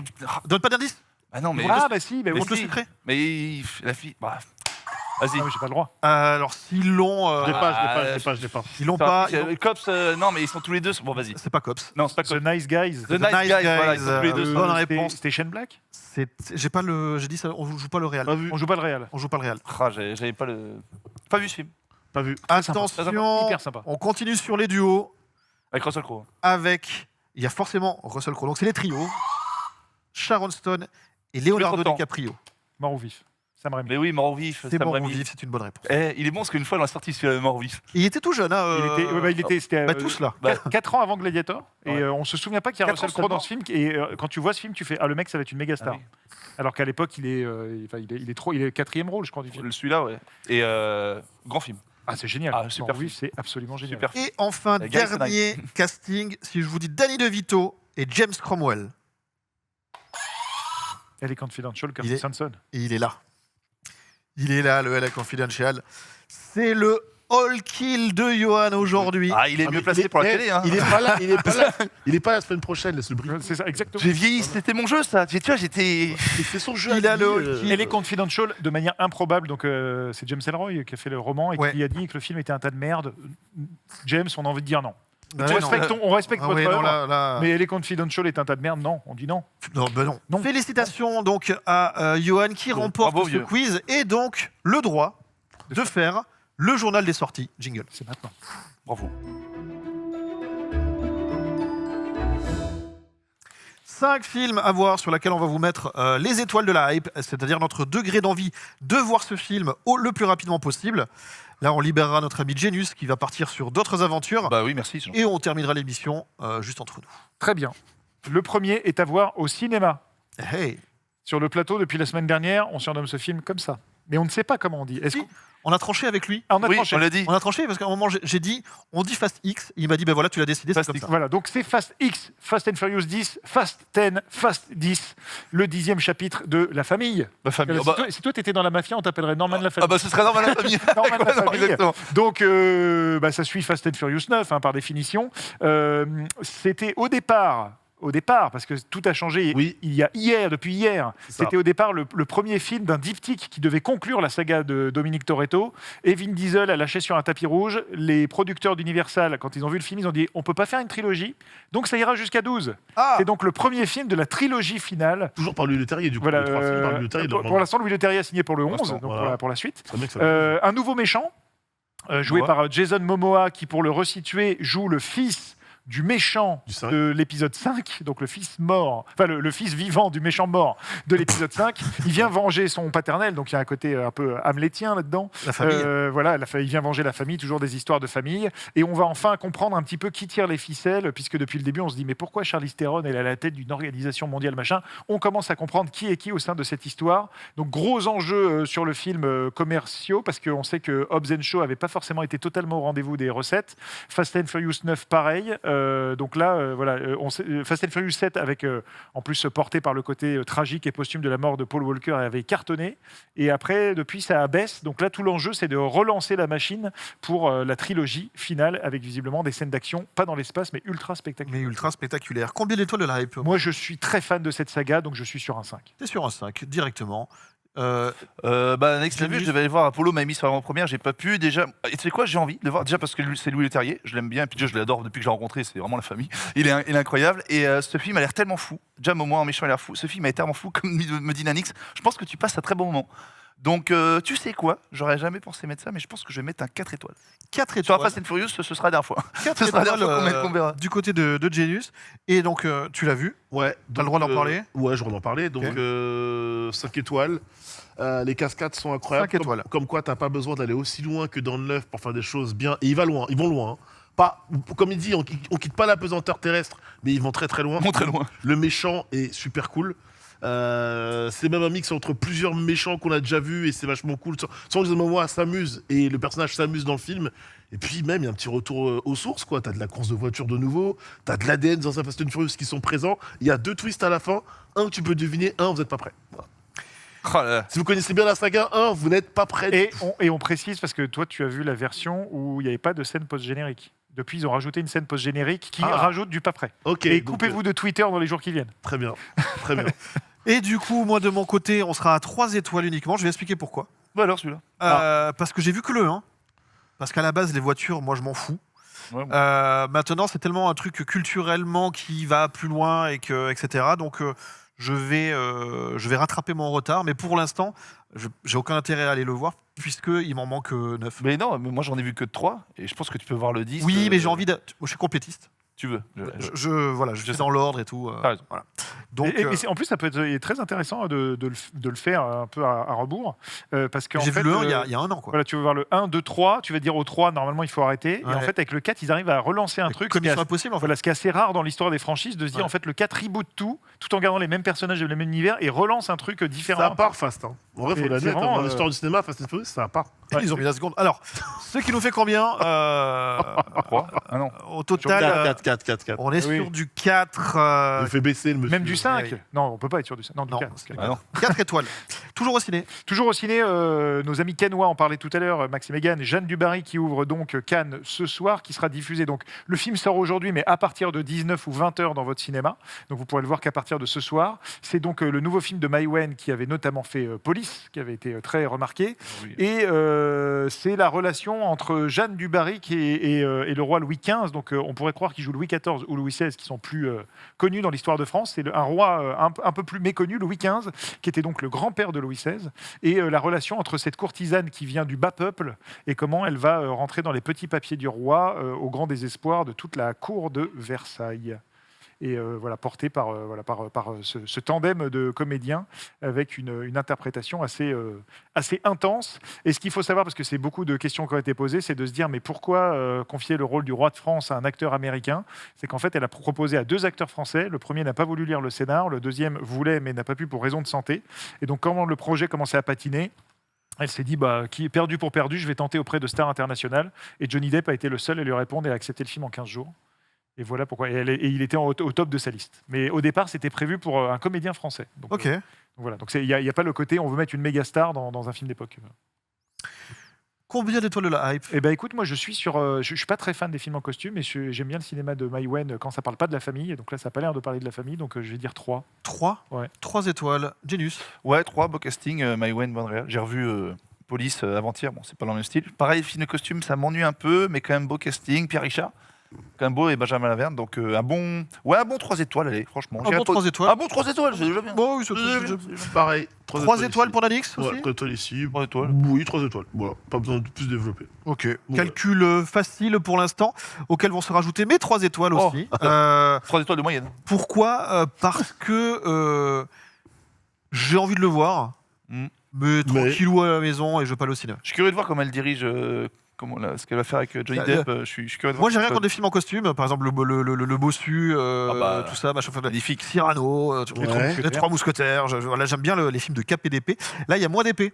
Il y a moins de cap aussi. Que des caps. Il y a pas de cap. Non, mais blague à part, c'est juste l'histoire de la favorite, du roi, de la cour, ouais. Bah, ça peut être bien amené. Mais voilà, donc, mais Ouais. pas au cinéma. Tu vois, j'ai d'autres priorités. Ah oui, c'est juste bah, ça, bien donc 3. Voilà. Ce qui nous fait donc un total de. Je pense que c'est 3. 3, je pense. Bien sûr, On 3. calcule bien. Hein. On passe sur Apple TV. Et, je Ah vais non, il y a Disney+. Oui, il y a Disney+. Et je fais juste un aparté avant, parce qu'on en parlait avec un de mes collègues, ça nous faisait rire, mais peut-être que nous sommes d'une vieille génération. Est-ce que vous vous souvenez des pubs La Comtesse du Barry pour du foie gras? Oui. Et les gens qui ont grandi dans les années 90 se Ouais, souviennent ouais, de Sébastien, voilà, Jeanne du Barry, c'était Ah, basé là-dessus. Ouais. Et tu avais l'impression qu'on te sortait un super foie gras à l'époque, alors que c'était dégueulasse. Donc, du coup, spoiler alert, tu auras du foie gras. Je ne sais pas, Et là, je ne sais pas, et voilà. C'est le sponsor du film. Et là, c'est cap. Petit clin d'œil aux gens du chat qui sont comme Mais moi, encore, je sais pas. trop vieux. S'ils sont trop vieux, ils ont grandi dans les années 90 et ont vu un film qui s'appelait Les Blancs ne savent pas sauter. Oh ouais. Hey. Formidable film de basket Woody qui arrive Harrelson. au même temps que la déferlante NBA en France. Et Wesley Snipes, Joué Ah, mais c'est un par voilà, remake. le tandem Wesley Snipes Woody Harrelson, Harrelson. et c'est donc une nouvelle version Ah. disponible sur Disney+, Ouh là là. qui reprend globalement à peu près la même trame, c'est-à-dire la rencontre entre un ancien joueur blessé et un petit le arnaqueur mais excellent joueur de playground, et comment ensemble ils vont travailler en tandem sur les terrains de Venice Beach. Les acteurs Et c'est des acteurs qu'on ne connaît pas du Tu connais tout. pas Ah d'accord. ok. Jack Harlow et Cinqua Walls. Un des derniers rôles, si ce n'est le dernier rôle de Lance Reddick, qui nous a quittés malheureusement cette année, que vous aviez pu revoir dans John Wick chapitre 4 et qui joue aussi dans ce film-là. Et voilà, donc faut-il refaire Les Blancs ne savent pas sauter? Je n'ai pas de réponse à cette question. Moi, j'ai pas revu l'original depuis très longtemps, Ouais, mais c'est un super Et souvenir l'original, de... c'est pas qu'une comédie, hein. Il y a une grosse morale derrière. Ouais, c'est et vrai, c'est triste c'est vrai. aussi comme film. Hein, C'est vrai. donc, Mais j'ai un super souvenir de Moi, c'est la l'original. première fois que donc, j'ai rencontré Woody Harrelson, par exemple. Exactement, Ah ouais, oui, c'est vrai, tout Ah à oui. fait. Juste avant Tueur Né, je crois. Enfin. Du coup, combien d'étoiles de la hype? Un 3 de curiosité. Un 3 de curiosité du côté de Johan Sardé. De Norman Chatry. Non, le Ah pardon, je croyais que tu m'appelais. Je croyais que Sardé. Non, j'avais une imitation de Woody, mais je la referai plus tard. Pareil, j'ai vu ce film-là. Bon, j'ai dans les années 80. Je mets 2 étoiles. Je suis pas plus hype que ça.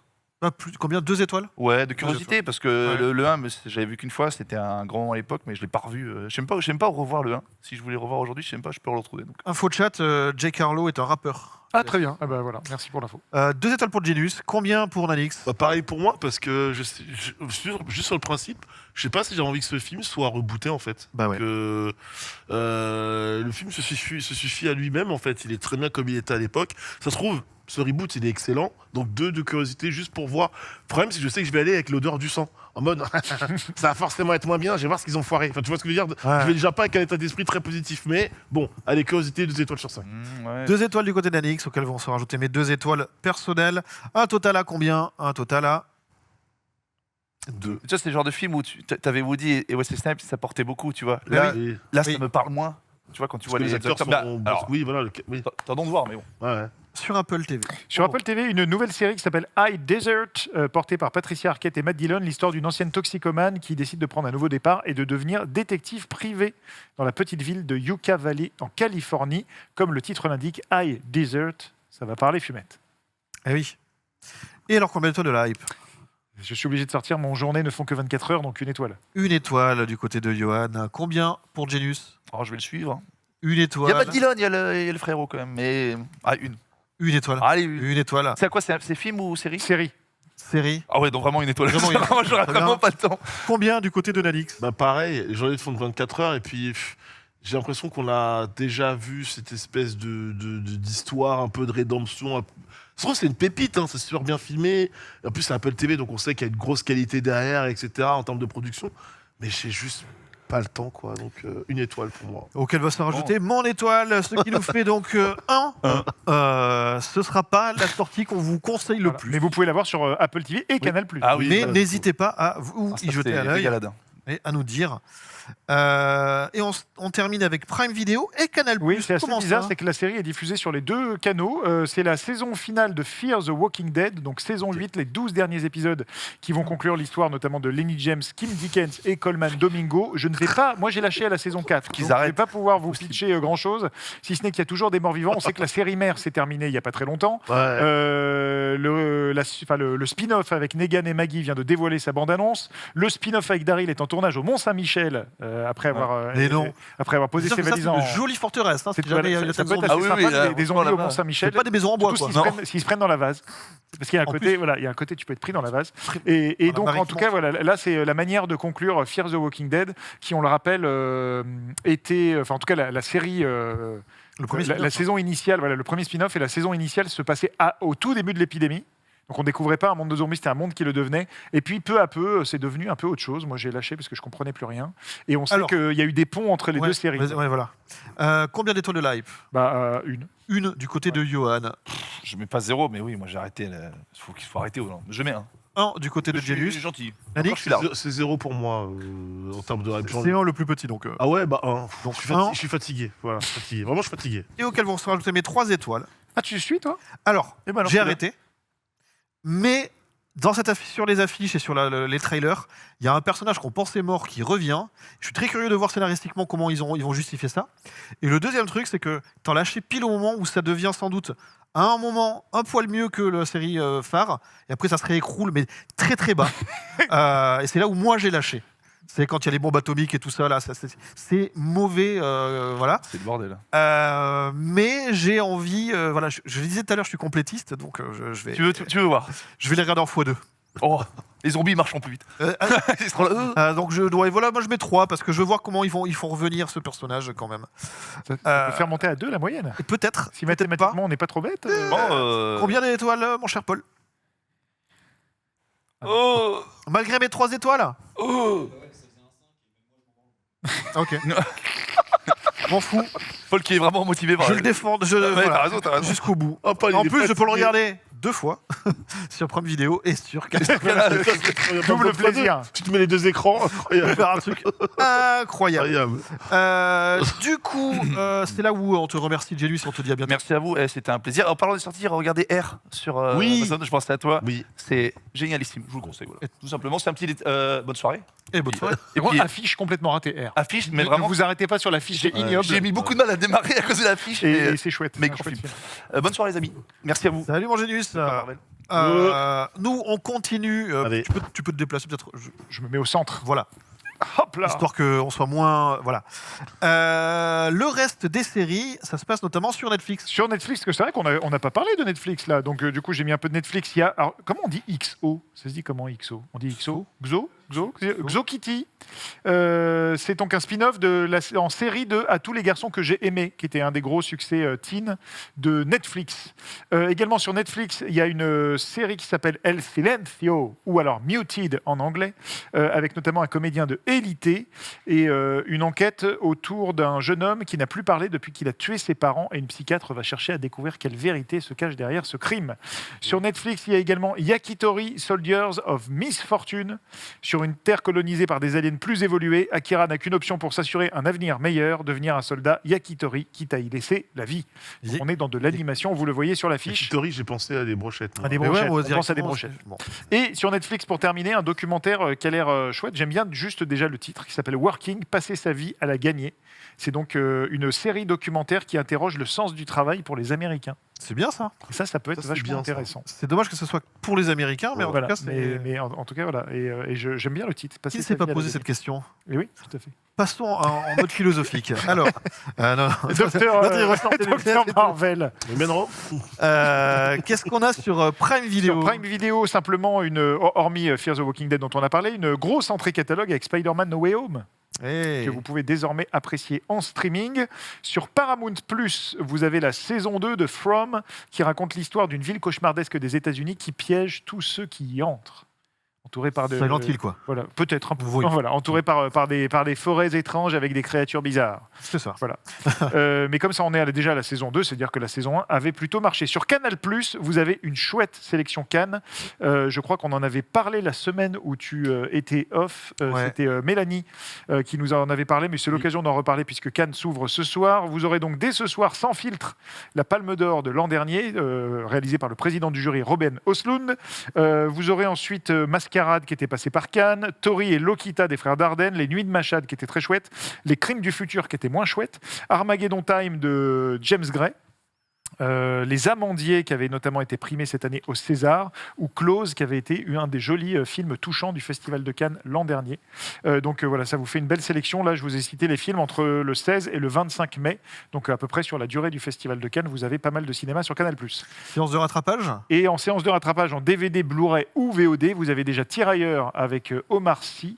Voilà, film assez chouette qui a dépassé le 1 million d'entrées, si je ne me trompe pas, et qui propose une fin audacieuse. Je n'en dis pas plus, mais voilà, un final assez étonnant. Sinon, en rattrapage, vous avez aussi un film qui s'appelle Animal, donc pas Animals, mais c'est Animal comme des animaux, mais c'est fait exprès de mal le comment on dit, pas le conjuguer, si le- Oui. de mal Non, le mais conjuguer. ouais. Voilà, Faut pas le- de l'accorder. Nabil Ben Yadir. Donc c'est un truc qui est vraiment une expérience parce qu'en fait c'est en gros c'est 3 plans séquences, donc un film en 3 chapitres et qui raconte une agression, l'histoire vraie d'une agression homophobe qui a eu lieu en Belgique. Et ça raconte au départ, donc premier chapitre, le portrait de la victime, deuxième le crime pendant une demi-heure et en plan séquence c'est assez chaud, ça rappelle un peu les grandes heures d'Irréversible. Et en 3 c'est le procès d'un des assaillants et qui avait dit lors du procès on n'est quand même pas des animaux. Ah oui, ok. Et, Donc, d'où le titre. Voilà, d'où le titre. Et c'est vraiment un film assez choc. ça se dit, non, Sûrement. Non, ça c'est rattrapage, donc Rattrapage. DVD, Blu-ray, VOD. Très bien. Voilà. Mais pas pour une soirée rigolance. Ouais. Avec les enfants. Avant de faire. C'est tout pour le journal des sorties. Il nous reste quelques minutes. Et Johan, tu avais envie de nous faire un Ah petit oui, coup de cœur? Parce que comme je suis pas là la semaine prochaine, c'est l'occasion. On n'en a jamais parlé, du travail de Thomas Carlier. Sur un site qui s'appelle Brick Project Lego sur Instagram, un compte Insta qui est très chouette. Et en fait, Thomas Carlier fait des trucs très sympas et je pense que la régie va pouvoir les afficher au fur et à mesure. C'est de recréer des scènes de Lego, des scènes de films en Lego. Ah. Donc pas les Lego, en fait, il fabrique pas les boîtes officielles, genre la boîte Jurassic Park ou la boîte Star Wars, c'est qu'il prend une scène iconique d'un film. Donc là, par exemple, Inception, et il la refabrique en Lego. Alors, j'ai juste pas bien compris s'il le fait en vrai ou s'il le fait par un logiciel qui après rend vrai. Mais donc là, on voit avec le monde qui est en train de se plier devant la terrasse de café. Il avait fait West Side Story. On peut voir aussi, c'est très joli. Et il y en aura plein d'autres, évidemment, à découvrir sur son compte. Alors, c'est peut-être un peu long de charger les photos parce que du coup, j'ai mis les liens Instagram. Donc, c'est un peu chiant. Voilà. West Side Story avec la fameuse scène On dirait des bundles déjà. du balcon. Et Ouais, c'est bien fait, hein. Et on Ouais. voit que c'est vraiment, vraiment chouette ce qu'il arrive à faire. Qu'est-ce que j'avais noté après? Là, il y a la scène de la cuisine de Jurassic Park. On sait qu'il y a eu plein de Oh. boîtes déjà Jurassic Park. Ah oui, mais il n'y a oui, jamais oui. eu la scène de la cuisine qui a été refaite. Donc, évidemment, c'est pas des scènes à jouer. Vous pouvez pas les acheter. Voilà, et Voilà. ni les à jouer, c'est vraiment comment artistiquement on recrée des scènes iconiques. Et donc là, on voit les deux gamins avec le raptor qui passe sa tête dans l'encadrement de la porte de la cuisine. Donc c'est assez sympa. Il a fait le cercle des poètes disparus. Oh, alors comment ils ont fait ça? Ils ont mis un mec debout sur la table? Ouais, il y a plein de petits Lego debout sur les tables dans une salle de classe. Et vous allez voir aussi, ça, c'est directement, c'est assez frappant. Tu me diras après quand est-ce que je m'arrête parce que j'en avais noté plein. Parce Oui, qu'il y a- oui, oui, il y a- non, il y a- mais- il y a aussi du Marvel. Il y a aussi du Marvel. Donc là, le sac des poètes disparus qu'on voit qui est assez chouette. Je vais sauter directement au Marvel pour faire plaisir à notre ami Nanix, notamment WandaVision, avec un set moitié noir et blanc, Oh oui. Ah oui, moitié joli. couleur. Ah oui, c'est bien ça, on veut voir. Et ça, c'est Ah pas oui, mal. oui, Ça, oui, c'est oui, très joli. oui, on veut ça, on veut ça. Observons. Oh, c'est beau. Je mets mes C'est beau lunettes, ce qu'il a justement. fait. C'est pas un filtre du coup. Non, c'est voilà, et on voit à chaque fois. Donc en fait, il met, C'est stylé. il met aussi bien des gros plans que ses plans de construction. Et sur certaines vidéos, et on va pouvoir sauter à la dernière côté régie. Vous allez voir la chambre de Andy dans Toy Story. Oh. Voilà, il a refait ça. Donc il a exploré plein de Pixar de manière très chouette. Je voyais Et, Luca, Coco, vice-versa. Voilà, exactement. Et Toy Story, vous allez voir, c'est un time-lapse qui montre comment, avec son logiciel, voilà, il part toujours du même carré gris, de la plaque de base Lego, et comment il arrive à construire un truc qui, après, nous emmène dans l'univers de Pixar. Alors, et je la veux chambre ce d'Andy. logiciel Tu veux ce logiciel pour construire des trucs. pour construire des trucs sans avoir des briques à ranger. Exactement. Et là, Là, je fais Minas Tirith, ouais. direct. Et là, tu vois, on 250 000 est pièces. déjà un peu dans Toy Story, voilà, avec le mur, avec les nuages et tout ça. Et en tout cas, c'est très chouette ce qu'il fait. Donc, juste avant que j'imagine qu'on rende l'antenne, je rappelle, c'est Brick Project Lego sur Instagram. Thomas Carlier, super boulot.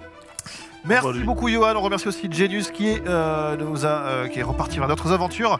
On remercie Nanix d'avoir été avec nous aujourd'hui. Merci à Paul pour l'écriture de Merci à l'émission, Chloé à la réal et Corentin au son. Là on vous laisse avec la bande du récap et nous on vous dit à la semaine prochaine pour l'avant-dernière émission. Ciao ciao.